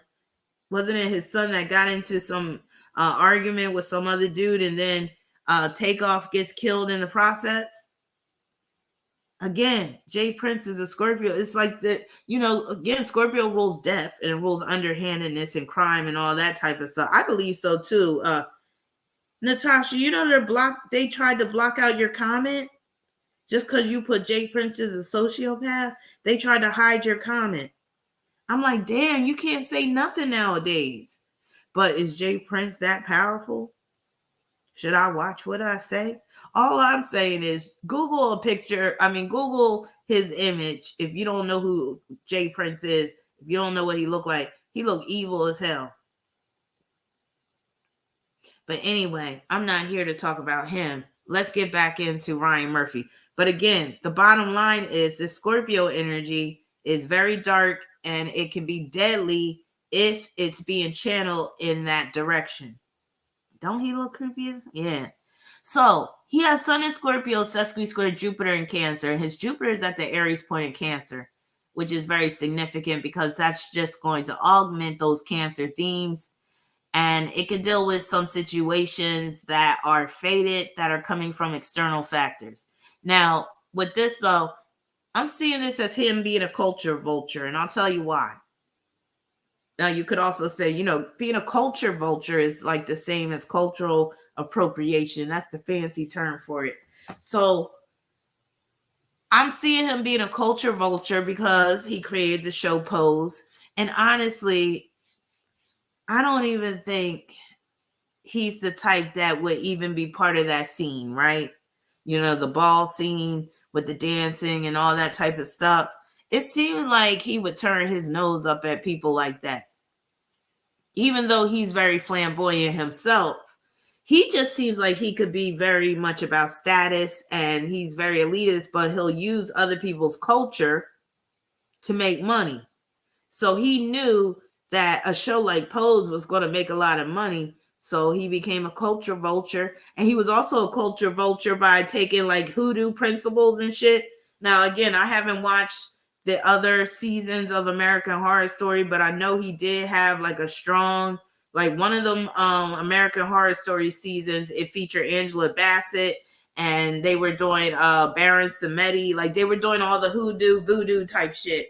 And I'm like, yeah, exactly. Pose was a homage to Paris is Burning. But like I said, is he really like about that life? Like, was he really celebrating, or is it just his way of capitalizing on someone else's culture? Now, I'm just saying this aspect can be seen as him being a culture vulture, with the vulture being the Scorpio sun and that Jupiter in Cancer being the culture. Now, also, this is representing his adaptations of stories. And again, I don't think he's as racially tolerant as he tries to portray. I feel like he's seeing people of color as an opportunity to make money. And he does have Venus in Capricorn, which can cause him to be very opportunistic. And I wouldn't be surprised if some people of color out him at some point. You know how they did with Paula Deen? Remember how Paula Deen tried to act like she was, she never act like she was down. But she tried to act like she was this sweet, loving woman. And then it came out later that she was being all racist to her employees and stuff and talking about back when my grandma was little, you guys would have been out in the fields picking cotton. Like she was saying some shit like that, some fucked up shit. Like she was calling her servants slaves or something. Some of y'all remember this shit about Paula Deen. Every now and then, some shit comes out about how some of these people really operate behind the scenes. And I wouldn't be surprised if some shit comes out about him like that. So again, I don't think he's as loving towards women as he tries to portray. And he could be jealous of women to a certain extent.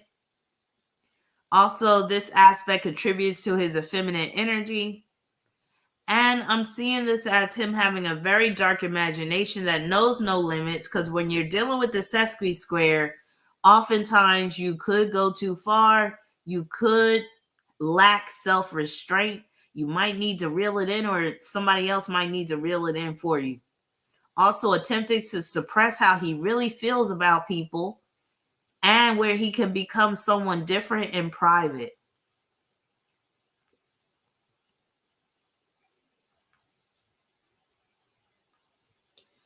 Now he has Moon in Taurus, Trine, Uranus, and Pluto in Virgo. This is him being in the choir and how it helps him with the details for the Glee show. Also putting women in positions of power, hiring women to make up 50% of his team, like he was saying. Also, he did contribute to the mainstreaming of LGBTQ characters, so that was a plus. Activism, he's done some activism projects and stuff, projects to help out a disenfranchised group. The set designs and what it takes to create them. The team that, again, he has this team behind him, his staff that's going to put everything together and make those set designs. Getting major financial backing by special interest groups. Exactly, Almond Milk. He's an elitist gay. That's exactly what he is. Yeah, I wouldn't be surprised if he had some vagina envy too.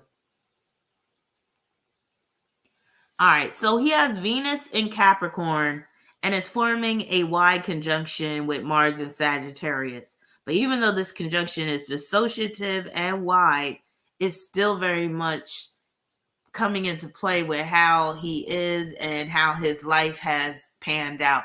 Now, this could be seen as work-related travel, but this is also pointing to that depressed, mean expression on his face. I mean, look at his face. In every picture you see him in, he looks depressed, he looks mean, and he looks haughty, snobbish, and elitist.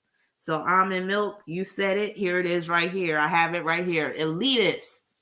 He has that elitist look. He has that snobby look. He has that depressed look too. Look like he can't be happy to save his life. So also this conjunction makes him effeminate in an old queen / old hag kind of way. He's one of them old queens. And you know how them old queens, they can barely tolerate anybody. And they always got something nasty to say under their breath. Or they always speaking, all quietly to somebody in their ear talking about, oh my God, guess who walked in the room? Oh my God, somebody open a window. Like that type of stuff. Like very, very catty, but not in an outwardly way, because we're talking about this Capricorn energy. So he keeps a lot of his thoughts to himself, but he thinking a lot of, just some fucked up shit about people. That's how I see it. Also, with the Mars and Sagittarius conjoining Venus, he's flamboyant, as you can see with that flowery suit he had on, but he's even more flamboyant than that. And he could be ostentatious at times.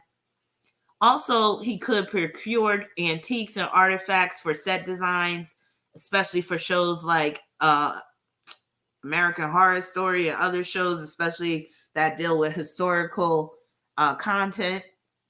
And with this, I'm seeing him most likely into S&M, to each his own if you into that. But I'm thinking he could even have a dungeon, and he could be very much part of the S&M world, because Capricorn will bring the S&M into the bedroom when it's combined with Mars like that. And I've even ventured to say that he's a practicing Satanist, and I'm about to show you why I believe that.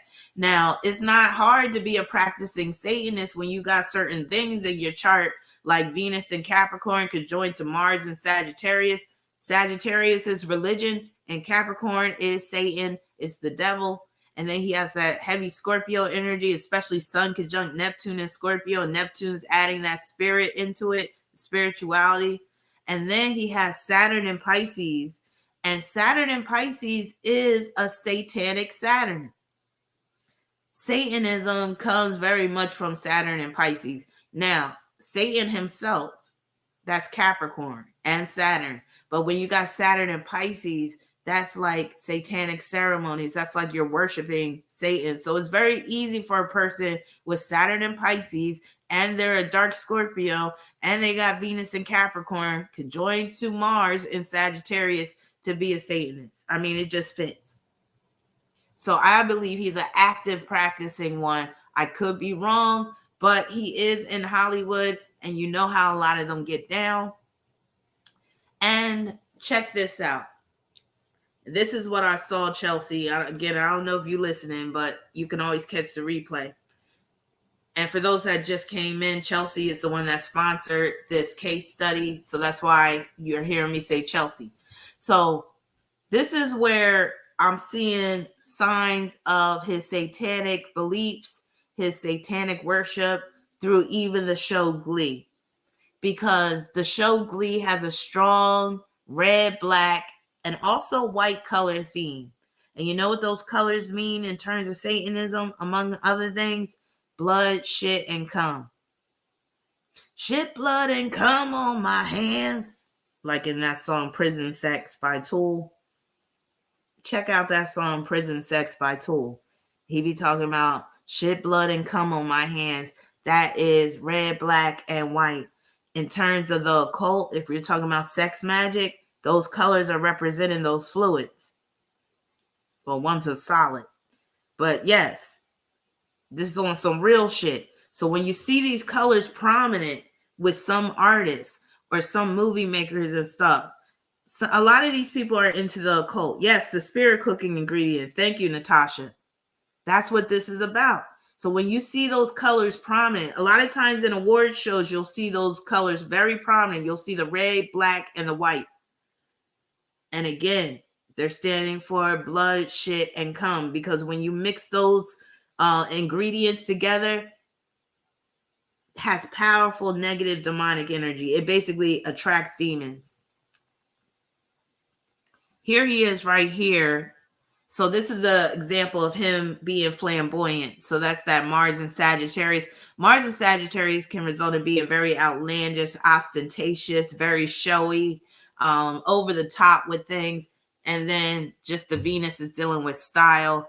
And here he is right here. That Sun conjunct Neptune can make him very much trying to be a glamorous queen as well.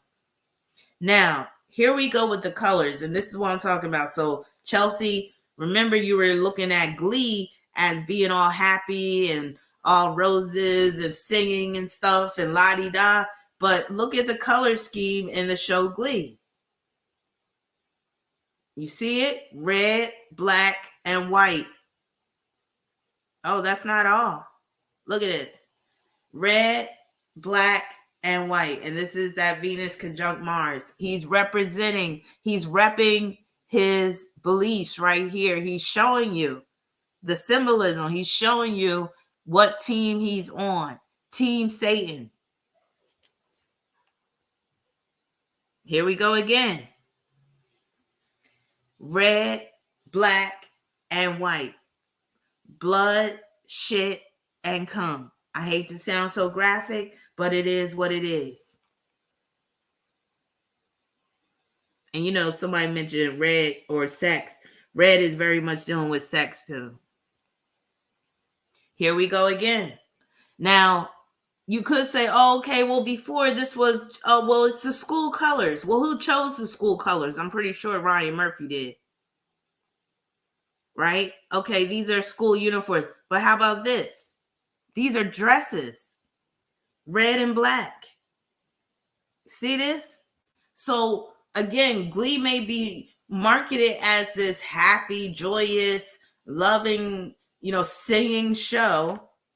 But the satanic themes are being shown right here. And then even in this. So here's that clip where the chick is singing the song about the death of Corey on the anniversary or something like that. Isn't that Naya Rivera right there? Now I can't play the sound, but I'm going to just play the video because I want y'all to see what she's wearing. Oops.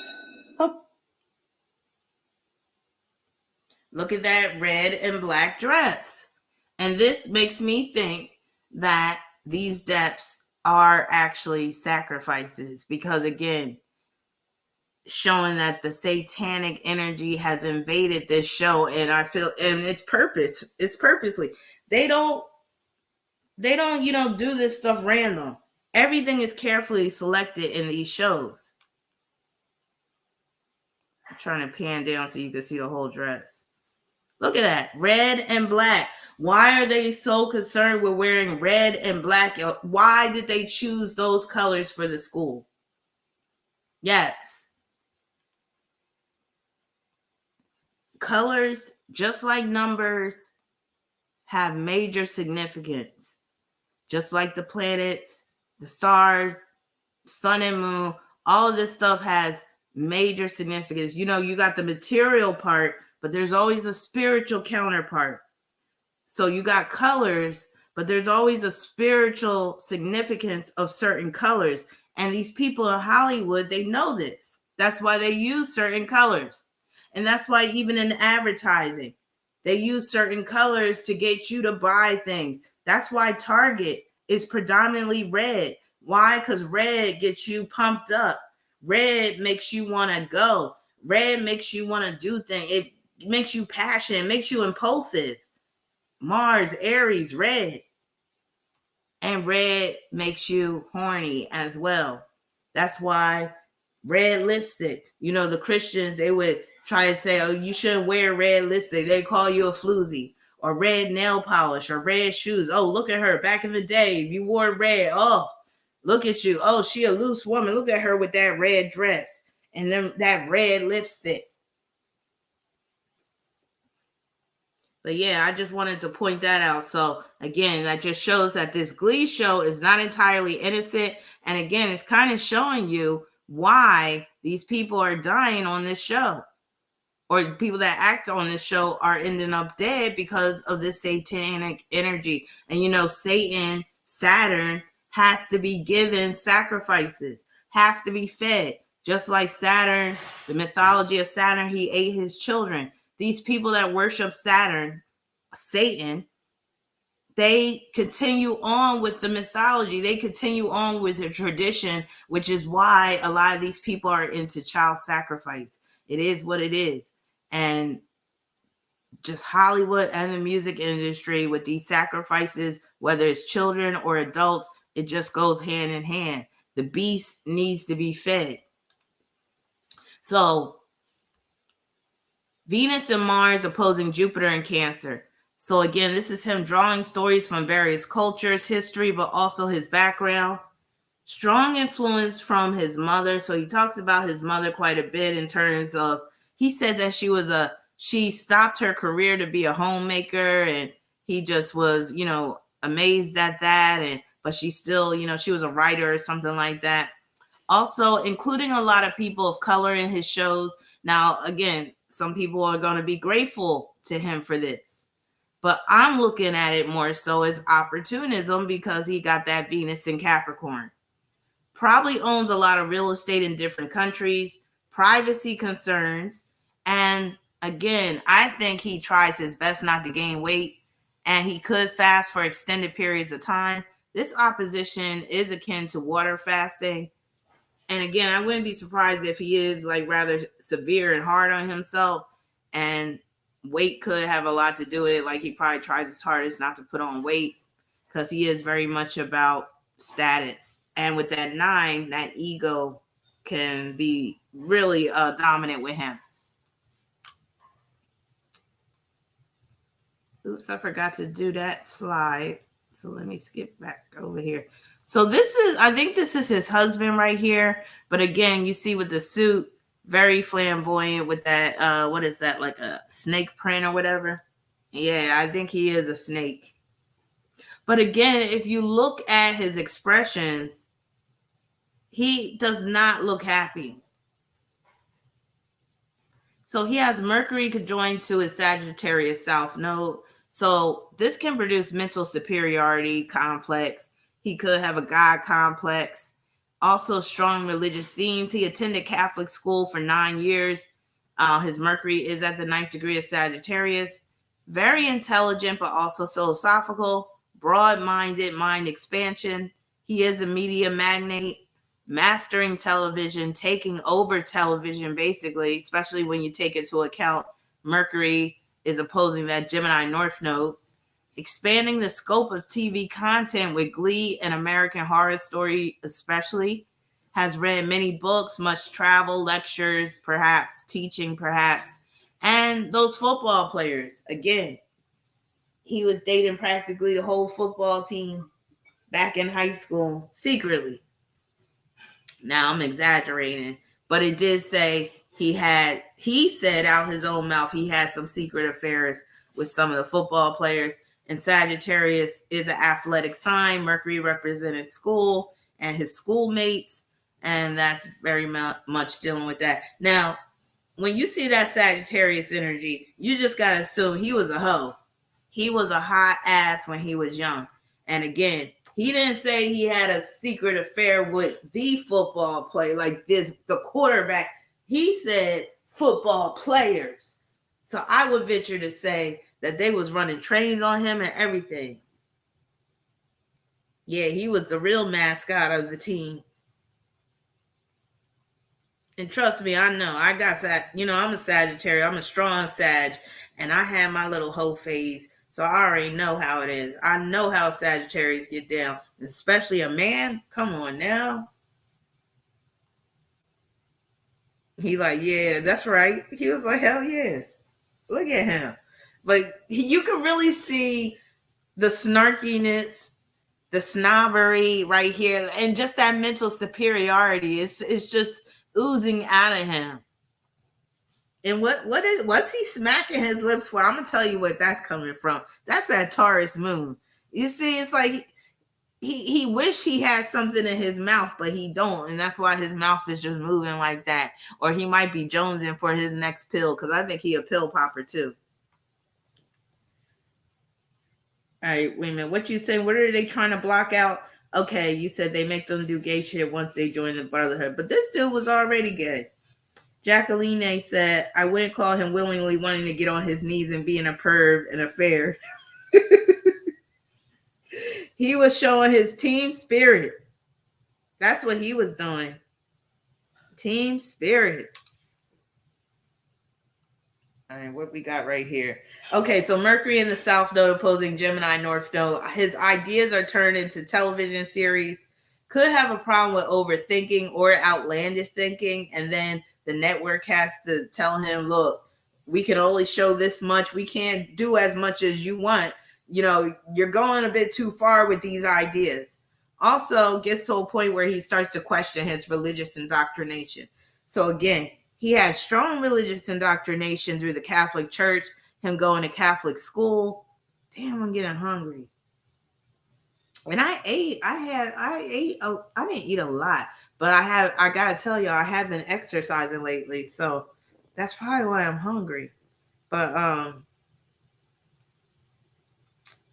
let me stop being distracted. I don't know. All of a sudden, the hunger hit me.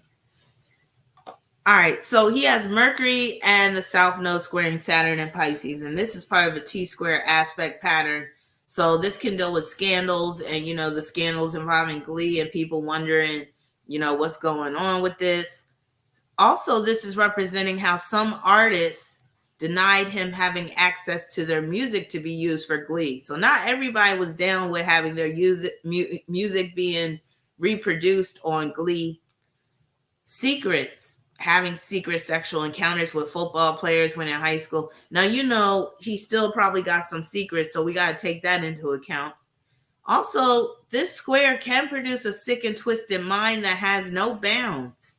And again, that's how he was able to Jupiter going wild. I took what you did. I downloaded a step app to a step counter because I thought about you with your 10,000 steps. And I was like, yeah, I'm going to get it on. And that app has been helping me for real. I've been sticking to it. I've been, and it feels so good to be active every day. So I do a lot of walking and I do a lot of dancing, and Prince has been helping me out. Let me tell you, I made a Prince playlist. There are a number of Prince songs that will get your ass moving. And next thing you know, you're burning 200, 300, 400 calories just off of like 7 Prince songs. But anyway, enough about my angel Prince. Let me get back into this devil. So lies, deception for the camera's sake, such as his charitable projects and inclusiveness. So again, I don't believe he's as charitable and all-inclusive as he tries to portray. And again, I would even think that he probably discriminates against gay men even. Like if you're not of his caliber or whatever, he seems like the type that would, like, he just seemed like he's the type that don't like most people. Like, honestly. Like, he's just one of those misanthrope type of characters. And it's like, he'll tolerate you because you're making money for him, but he really doesn't want nothing to do with you. He's like, don't touch me. Don't really look at me. You know, I'll treat you with kindness, but, you know, as soon as you turn your back, he talking shit about you. He seemed like that type.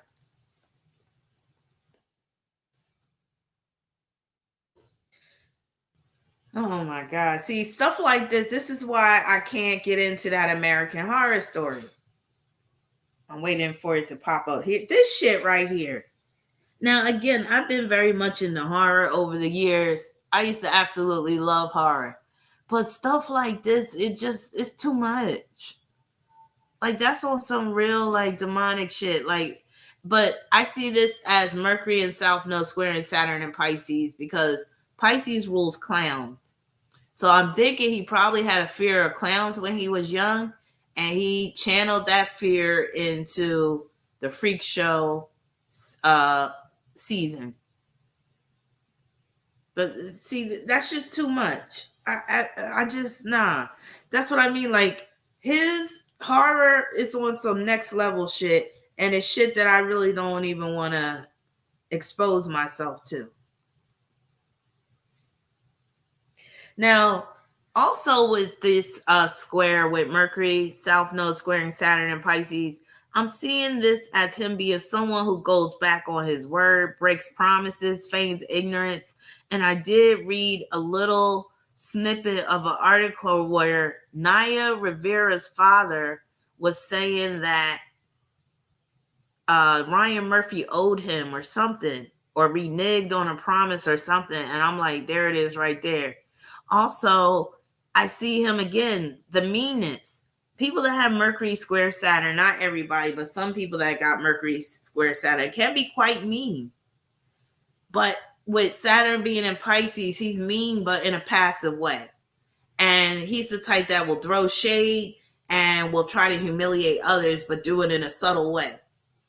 Unless you really get on his nerves, and then he might just humiliate you in a very blatant way.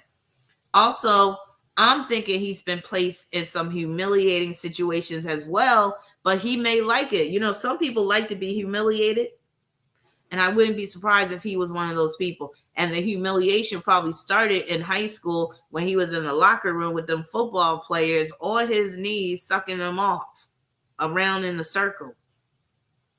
I think it was going down like that. I really do. Now, depression, and think about it. You know, back then when he was young, in high school, because he was born in 65. So when he was in high school, it was the 70s?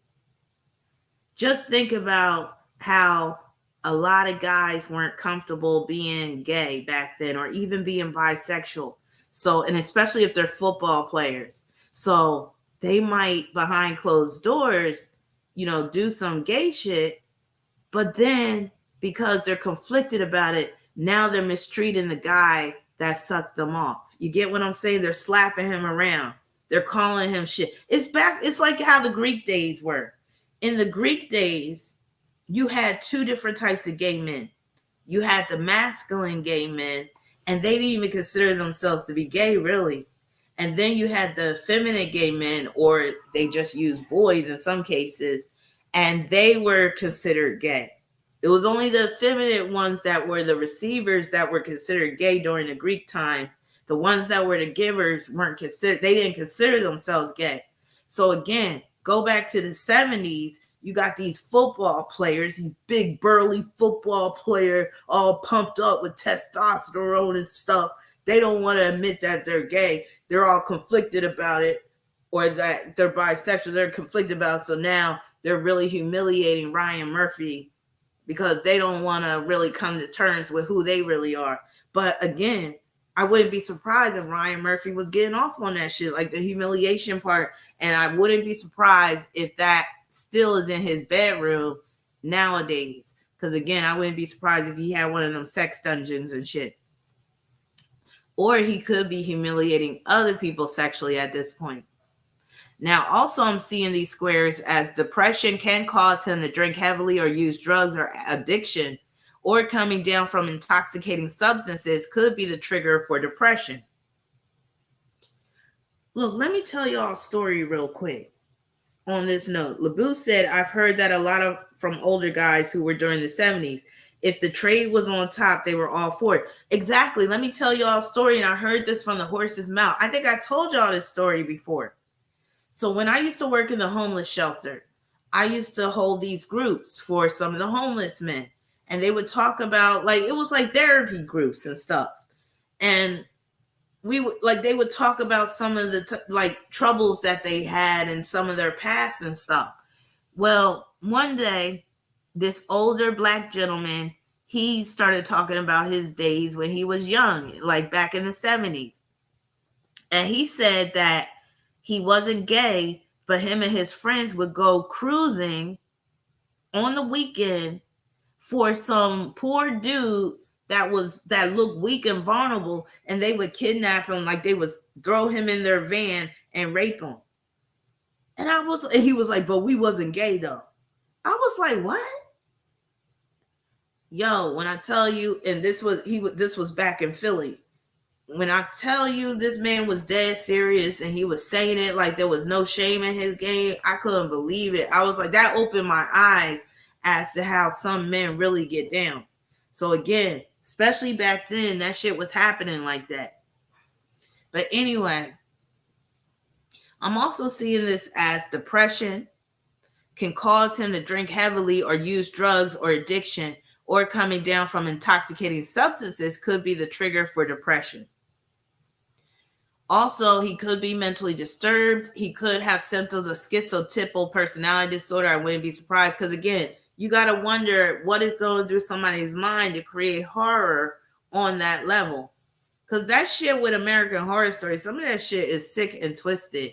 Also, this can make him mentally numb, but it could be the drugs or the alcohol that's producing that numbing effect. And with this, again, remember I said Saturn and Pisces can easily produce a Satanist.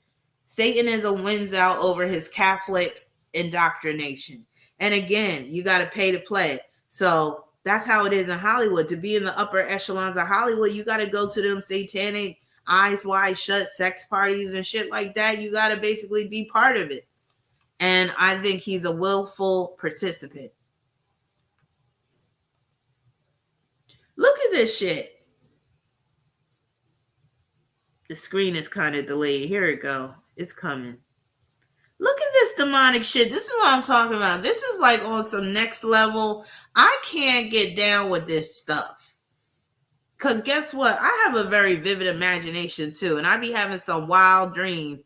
And I don't need stuff like this to be entering my psyche. And next thing you know, I'm having crazy dreams about it. And I feel like this is horror for the sake of horror. I feel like this is gratuitous horror. It's not even really like it's, you know how, it's hard to explain. Because the horror movies that I love, they have like serious stories behind it and shit. But this shit right here, it's just like, it's hard to explain. It's horror for the sake of being as horrific as possible. It's almost like horror porn. It's weird. I know you don't watch that stuff, Tara, but I'm with you on this. This is like I said, I love horror, but this is too much for me. It really is. I can't. But like I said, when you have Sun conjunct Neptune and Scorpio, and you know you got that Mercury square Saturn, you got Moon trine Uranus and Pluto, which is helping you to like just constructively work out that demonic energy. I'm just like, yeah. Amira said, this is what I mean about trauma porn. It's just trauma for the sake of trauma. Exactly. Thank you. You said it succinctly. Trauma porn. That's exactly what it is. And that's why it doesn't sit right with me. Or this shit right here. I already am scared from all the horror movies that I've watched ever since I was a kid that something's just lurking behind the corner for me. So I don't need to watch shit like this with some crazy clown face like that. It took me years to get over the belief that something might come at me when I'm in the shower because of movies like Psycho and stuff. I don't need this. And look, I have this just on here, but I don't need to watch this shit. And I don't think it's good for a lot of people to watch stuff like that. And imagine how many kids are watching American Horror Story.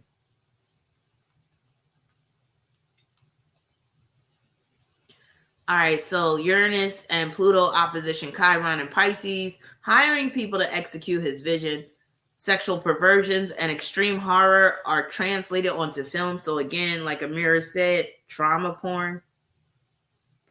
It scared the shit out of me too. When I was preparing this slideshow, I had to keep on skipping over those parts because I was like, I don't even want to see that stuff. But I included it just to drive the point home. Also, this could be life-threatening illnesses that he has at some point. Sex dungeons, sex clubs, perhaps. Let me just talk about this Uranus-Pluto conjunction. You know, this conjunction was taking place in the 60s. And that Uranus and Pluto is representing sexual liberation. If you notice, once the 60s came, like once humanity entered the 60s, people started to become more lax in terms of their sexuality, in terms of sexual activity. And again, the sexual revolution, that's that Uranus conjunct Pluto. And then when you tie in the opposition with Chiron and Pisces, now it's being shown in films more. Now, you know, sex scenes are being more normalized, you know, the nudie magazines and all this. By the time Uranus landed, you know, was conjoined to Pluto, Playboy had already been out. And now, I mean, with Uranus and Pluto, it started to become more mainstream where fathers had it in their home, in the bathroom, where, you know, anybody could see it and stuff like that. Or that Uranus and Pluto, again, that's some heavy sexual energy, and it can even manifest as sexual perversion. This is why the rate of abuse of children went up during this time period and going forward. You know, you can't have it both ways. You can't have this ultra sexual liberated society and expect kids to be protected in the process. It's not going to happen. And this is why you do need some level of decency. You do need some type of values if you want to preserve the innocence of children. But again, starting in the 60s with that Uranus and Pluto conjunction in Virgo, it was really corrupting some people. And again, some people really bought that whole sexual revolution shit and they ran with it. And the ones that were born during this time period, they've been infected with that energy. This is the same group of people who were some of the first to be victims of the whole AIDS crisis, the AIDS epidemic. Because people with Uranus and Pluto could join in Virgo, a lot of them got serious health problems. And some of them were dying early because of AIDS. Because again, that whole sexual liberation, sexual revolution, Uranus and Pluto, it comes at a price. The price is STDs, unwanted pregnancies, abortions. Think about how abortion became legalized after this conjunction had its way with people. So this was taking place in the 60s, like 1962 through 1967. And then shortly thereafter, you got the Roe versus Wade in the early 70s. You see how everything's like a continuation and everything's a progression? Yes, Pluto and Virgo is grooming. Very much so. Yes, Kawaii, honey. But yeah, this just shows you people born during this time, you know, some of these people were wild out sexually. And another one, Uranus conjunct Pluto, that could be sexual experimentation as well. And that could be group sex. You know how them hippies, they was all bumping bodies, all, you know, spreading love and all that type of stuff. But again, with that Virgo energy, now you dealing with all these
Damn. So wait a minute, that was muted.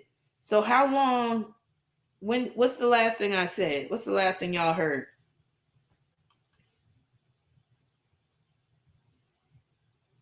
Did y'all hear me talking about the eating disorder? Yeah, that damn Ike. He mad because I didn't go live during Scorpio season and talk about his ass. But what part did y'all? What part did I leave off on?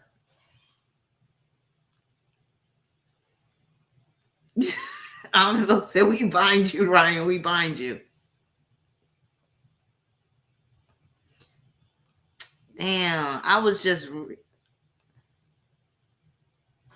What part did I leave off on? Because I don't feel like going through all this. So it was the last slide. Are y'all serious? Hold on.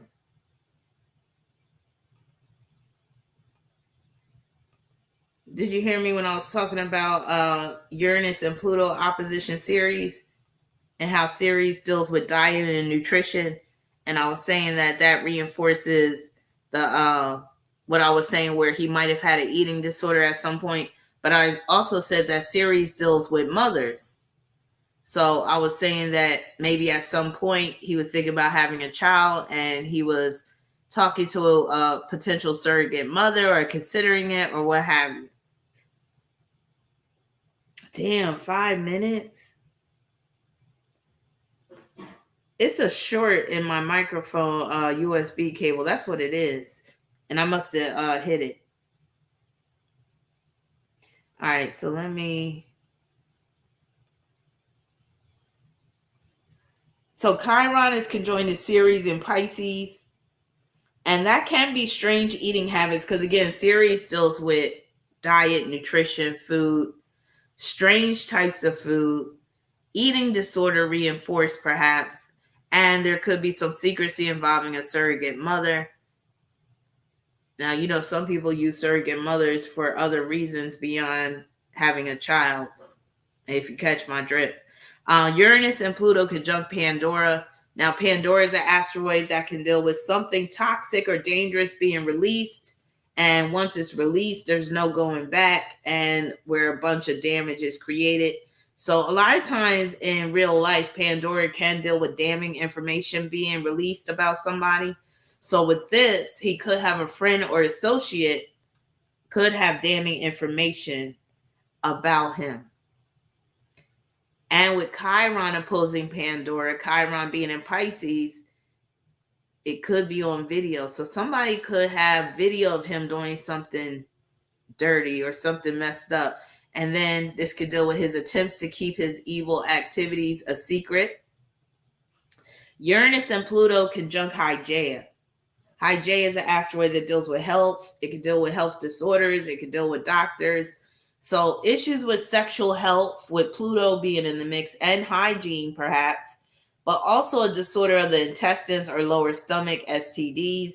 In an interview about his show Pose, which is set in 1987, during the height of the initial AIDS crisis, Murphy described his concern about contracting HIV while at college. I'm sure he was concerned because he was dropping it like it was hot. Getting tested frequently, even when celibate. I'm pretty sure he's never seen a celibate day in his life since he's been in the 9th grade. Chiron opposition Hygeia.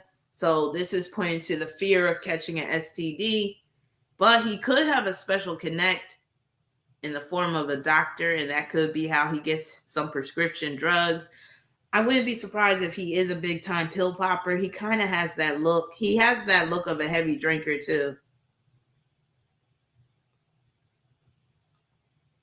Let me make sure I'm not on mute. Okay.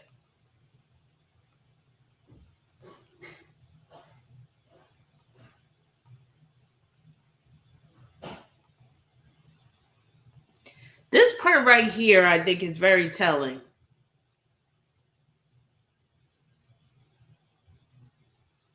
I'm waiting for it to show up on the screen. So this situation, back when Glee first came on the scene, or maybe it was like 2 years into the show. Mind you, I never watched Glee before, but I do remember thinking that it was very odd that the characters put an L over their heads like that, with the L, that L symbol representing the L in Glee. Because I was like, yo, why does it look like they're calling themselves loser? Did anybody ever really pay attention to that with them doing the L like that? It's like, do y'all remember when people would do that and it represented loser? And that right there is making me think of Venus and Capricorn, quincunx, Gemini, North Node. Like, that's where you telling somebody that, oh yeah, we're cool, but you're really calling them a loser behind their back. You being two-faced. You can't stand this person or these people, but you making it seem like everything's gravy. But really, this is representing like that symbolism. And Capricorn, they love to call people losers, or they love to talk shit about people. So again, I wouldn't be surprised if Ryan Murphy had a general disdain for humanity, and like in general, male, female, what have you, and he sees a lot of people as losers. He's one of those elitists. And it's coming from that, again, he has that superiority complex. It's coming from that Sagittarius South Node, especially because it's conjoined to Mercury. So you got those upper signs, starting with Sagittarius, Capricorn, Aquarius, Pisces to a certain extent, can have this superiority shit with them. Pisces on the term of being glamorous and, holier than thou. Aquarius on the term, on the end of being like a genius, or, you're above human. You're almost like some alien or shit. Or you're so intellectual that most people are beneath you. Capricorn is about status. It's about, I'm at the top of the mountain and I'm looking down on you peons. And then Sagittarius, that's that godly energy. That's the God complex. That's the superiority complex. That's the all-knowing, like I'm all-knowing. So when I tell you this shit is deliberate, where it's like he has them calling themselves losers, and the biggest loser is the one that loses their life. How about that? Catch me outside. How about that? I can't believe that bitch is making all this money. When I found out how much money that bitch is making off of OnlyFans, I wanted to throw up. What's her name? Bad Barbie? I need to do a reading on that bitch. How in the hell did she become so popular just off of being on Dr. Phil? And I heard that is she a rapper or whatever? That's her name, right? Bad Barbie? Talk about loser. But maybe this was prophetic. I mean, Mercury and Sagittarius conjoined to the Sagittarius South Node. He is very prophetic. So maybe he was saying this is the time for the losers to come up and they're going to be able to make money. And for all you people that actually have real talent, it ain't going to even matter. It's time for the losers to win, like that Bad Barbie. Bad Barbie is a Capricorn? Now, she was totally manufactured.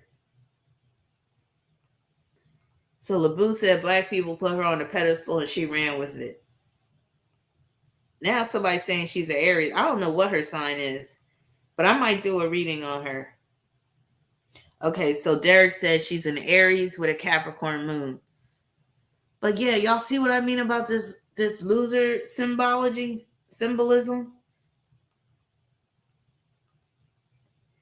So Mars is conjoined to the fixed star Etemen, and Etemen can produce a liking for solitude. And with that being said, again, that kind of reinforces what I'm saying about he's pretty much a misanthrope, really doesn't like people. Again, kind of wants to always be kind of above people, but it's good for concentration. But Etemen can also manifest as dishonor, a downfall, and a loss of prestige. And it also deals with esoteric and philosophical studies and occult power. Uranus is running parallel to Procyon, and Procyon bestows wealth, fame, good fortune. It produces a sharp mind, willpower, but also stubbornness, violence, sudden success, then disaster, the occult, politics, dissipation, death by drowning. Let me highlight this. Death by drowning. Who was it that died of a drowning? And with Uranus, Uranus can represent an associate. So this is showing that it's not his death by drowning, but it's somebody he's connected to that died by drowning. So it's showing it right here. And with this showing up in his chart, makes me think that he might have had something to do with it. But that's speculation on my part. Also, this produces a love of dogs and dog bites. And when I saw that, remember, we're dealing with somebody who's like a high level, like pervert, in my opinion. So I wouldn't be surprised if he's into a little bestiality with Uranus conjunct Pluto in Virgo, especially opposing that Chiron and Pisces. If he hasn't done it himself, I'm pretty sure he got a collection of those type of films. He might even have a collection of snuff films too. Again, somebody that is willing to put a lot of their dark side out in the open, you got to always question, what are they hiding? So if somebody like Ryan Murphy is putting his dark thoughts out there for us to see through American Horror Story and some of these other shows, then what is he like behind closed doors? What is the parts of him that we can't see? What is he into in his private life? That's what I always wonder with people like him. Uranus parallel Catalpha gives friendship and sagacity, but frivolity and love of pleasure, fame, and horsemanship. And again, here's a picture of them with the L symbol. You see, some of them was like, I'm not putting that L above my head. I'm not calling myself a loser. So these two up here, the upper right, they was like, the one in the center and the one in the right, they was like, I'm not putting that L above my head like that. The others, you could tell these are the ones that are more pliable, you could say. That one in the upper right wasn't the one that got caught with the CP and then he later killed himself.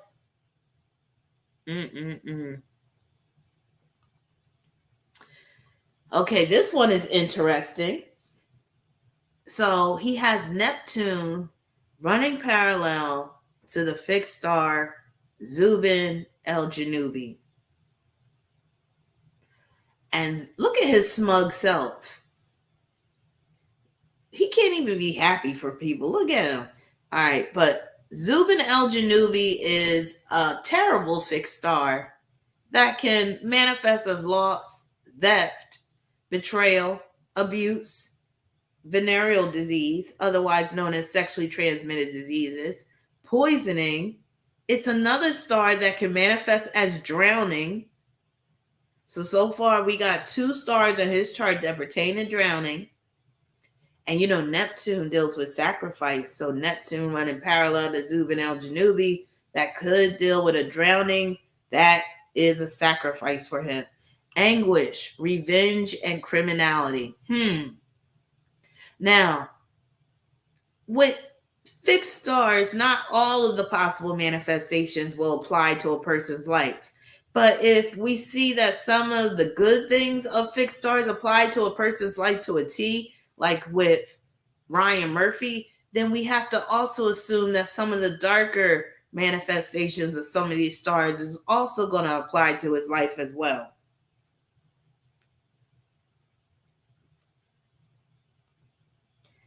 His Neptune is conjunct Zubin el-Shamali. So Zubin el-Shamali bestows honors, wealth, and personal distinction. So we can agree with that, right? We can agree that, yes, he's been given honors, he's attained wealth, and he is a man of distinction, right? All of that applies. I will give him that he's brilliant. Brilliant mind, so yes. Success in sports, that even applies because he was successful in the locker room, sucking all those football players off. He was the MVP, the real MVP. Politics. He has success in politics. He's down with the Democratic Party and he's done things. I think he's funded some of them. He interviewed the Clintons at one time, and maybe even war he is successful at. Religion. We know that he was brought up a Catholic and he went to Catholic school, so that applies, right? Writing. He's a writer. That applies. Tragedy. That applies because some of the actors on Glee met with tragedy, had tragic ends. Violence. We know that applies because of his violent shows like American Horror Story and then Melancholy. You can see it all over his face. He just has the look of melancholy. So again, we have to take the good with the bad. So if we could say, oh yeah, this type of stuff applies, then we have to be willing to admit that some of this dark stuff is going to apply as well. Now, his Pluto is running parallel to the fixed star Sham, and that can make one combative, opinionated, jealousy, danger of death in battle. North Node running parallel to Alheka. Alheka deals with honors, wealth, power, greed, but also aggression. South Node conjunct Marfiq, passionate, blindly good-hearted, easily seduced, healer with herbs. South Node parallel Polis, martial desires, with meaning like warlike desires. And it could just mean somebody that's inclined towards violence. And again, he gets it out through shows like American Horror Story, high ambitions, domination, keen perception, success, horsemanship, truthfulness, spiritual power.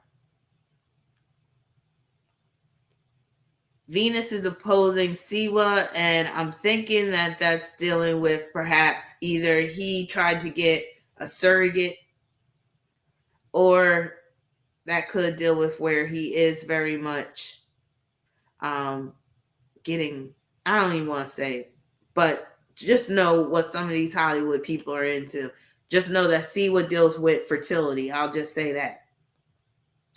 Now, Neptune is also running parallel to the fixed star Scat. And sometimes you got to take shit literally, right? Because I'm about to show y'all something. So, Scat can manifest as melancholy, fear of death, and suicidal tendencies. It can produce an interest in astrology, spirituality, and metaphysics, and also sacrifice. And yes, you said it, Sam. Scat is a term, it's a slang term for shit. Now, check this out. When I was looking at these oppositions right here, in particular, Uranus and Pluto conjunct Hygeia, and then when you take the Uranus and Pluto opposition series, and then Chiron conjunct series in Pisces, remember I was saying that that could be strange eating habits, and then also Hygeia, something up with the hygiene, and Pluto represents elimination, in particular feces, and you have some people that are into that type of stuff. I'm not saying Ryan Murphy is into it, but I wouldn't be surprised if he's seen some of those movies that do that stuff, and where maybe he's toyed around with it or what have you. And with what's in his chart, I wouldn't be surprised if he's done some of the worst of the worst. So let me go back to this video clip, because there's something very telling in this video clip that made me think of the Scat. So when I saw this shit, I was like, yo, there it is right there. Remember, Glee is filled with symbolism. So let me play this again. Welcome to... It's just this one little scene. When I saw that, I was like, boom, there it is. Oh, look, and you see the football player theme. He's pulling from his early life experiences, being the hoe for the football team. All right, it's something at it's close to the 4-minute mark. I remember that. Okay.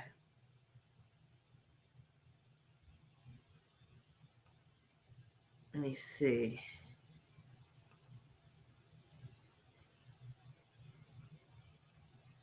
And this is delayed, so I'll see it before y'all see it.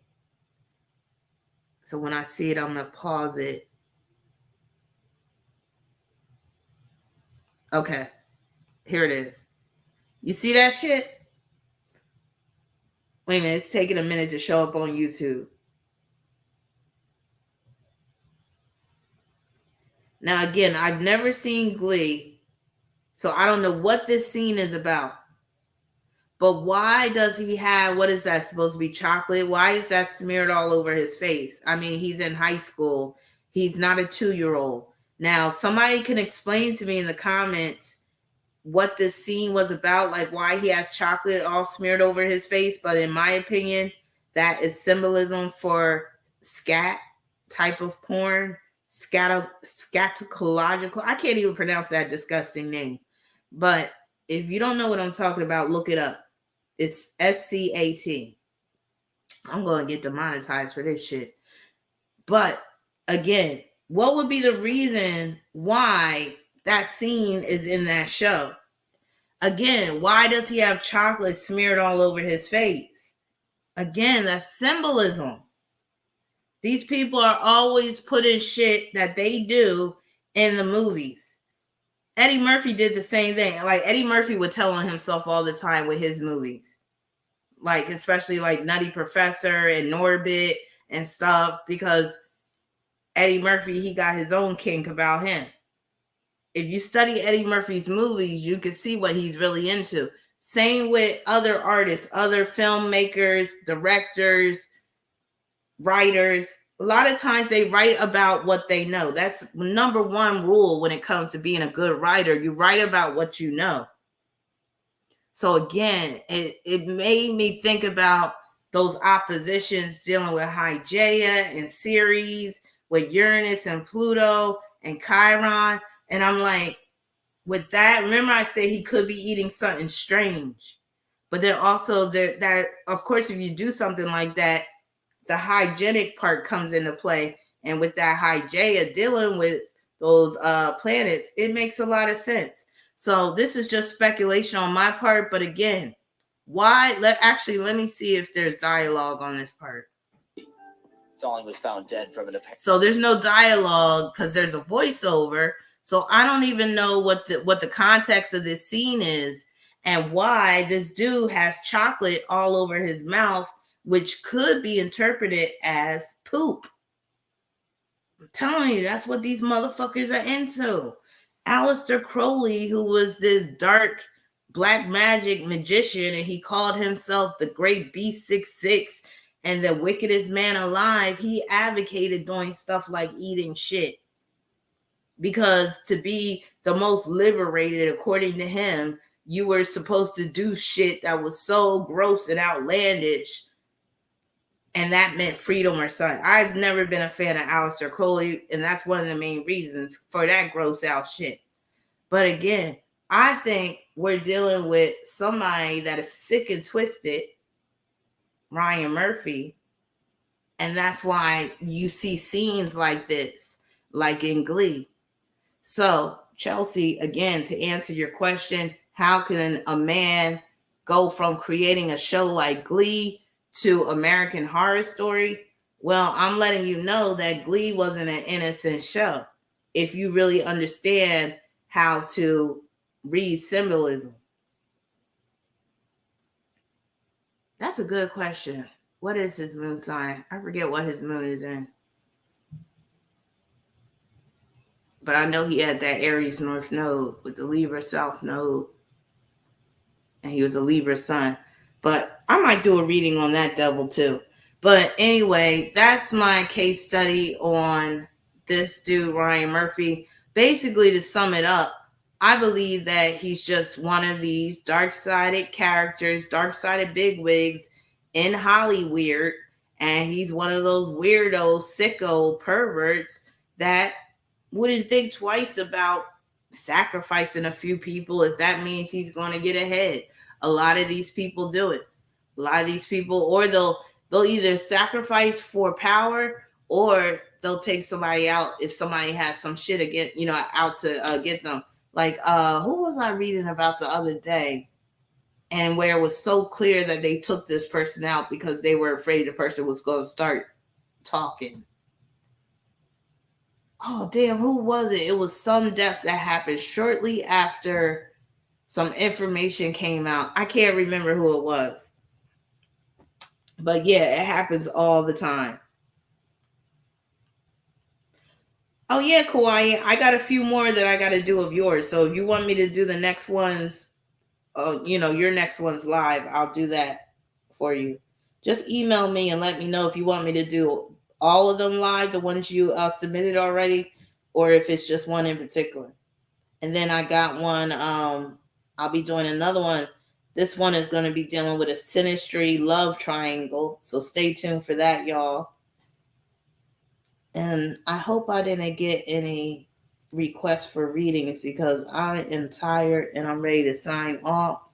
As a matter of fact, let me just check real quick. Because please do not send a request. Oh, thank you, Chelsea. There you go. So Chelsea was with us. Thank you. Thank you. And you are welcome. I enjoy at first, honestly, Chelsea, at first I was like, who the hell is this Ryan Murphy? But then when you mentioned that Glee curse, I was like, And then when I saw his chart, I was like, And then, yeah, some of that shit. But yeah, this was an eye opener. But again, I'm not that surprised because, again, we are dealing with Holly Weird, and that's how they get down. Oh, yeah, Aaron Carter. He's another one. Sacrifice. I do not believe that his death was some... What are they trying to say? It was an overdose? Is that what they're trying to say? I might do one on Shaquilla. I need to get some more information on her first. And I do want to wait till the dust settles a little bit more. Because she recently... Wait a minute. When did she pass? Was it October 29th or November 29th?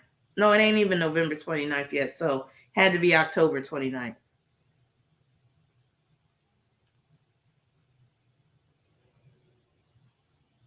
Hold on real quick. Yeah, I'm tired. And I'm a little hungry, and I'm like, I shouldn't be. But that's what be happening when you be more active, I guess.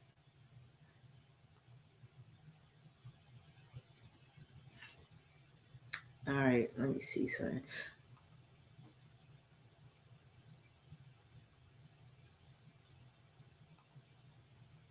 And I still got to do that video I've been wanting to do on Prince. So stay tuned for that.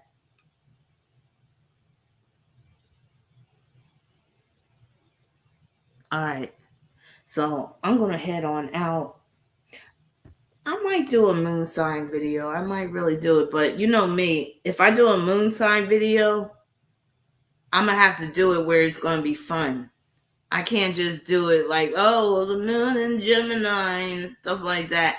It's going to have to be fun. It's going to have to be interactive. It's going to have to be live. Like, I can't just do some ordinary stuff. So I got to, get my creative juices flowing on how I can do it. Like, I would love to do an animated series with the moon signs and have it real funny. Oh, damn, the real Blackula. I was trying to get out of here without having to do a reading, but I will make this exception for you. Please, nobody else send me a super chat for a reading because I got to get off. I'm tired, and I still got to do a lot of work to do. Thank you, the real Blackula. So, your friend's birthday, 7/19/1976. Well, that 19 can make them somewhat of a star, can make them popular, can result in being athletic. They could have some issues with love and children at some point. And then that 25 does require them to be very analytical, very discriminating. Let me just pull a card that represents who they are on a core level. But I got to hurry up and get out of here because I don't want nobody else to, I don't want these requests to start coming in.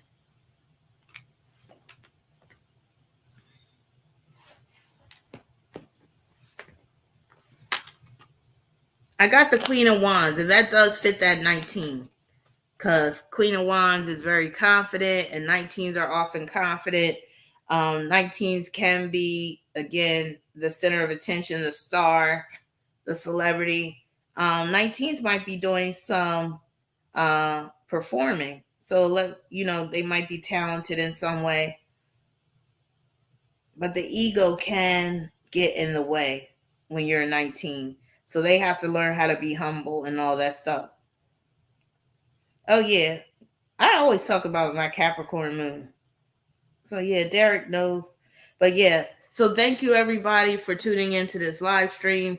I'm gonna try to do another live stream sooner than later, and it might be for an astrological case study. I'm working on like 6 different case studies at the same time. It's crazy, but that's my Mars in Gemini, and since Mars is retrograde right now, I've really been like just doing all this different jumping around to different projects and stuff. I'm still working on finishing my book. Oh my God, I got so much to do, but I'm handling it, and I'd rather be busy than bored. So love y'all. Take care. I'll be back soon. If you would like a reading, you could go to my website. The link is in the description section, and I will be at your service. Peace.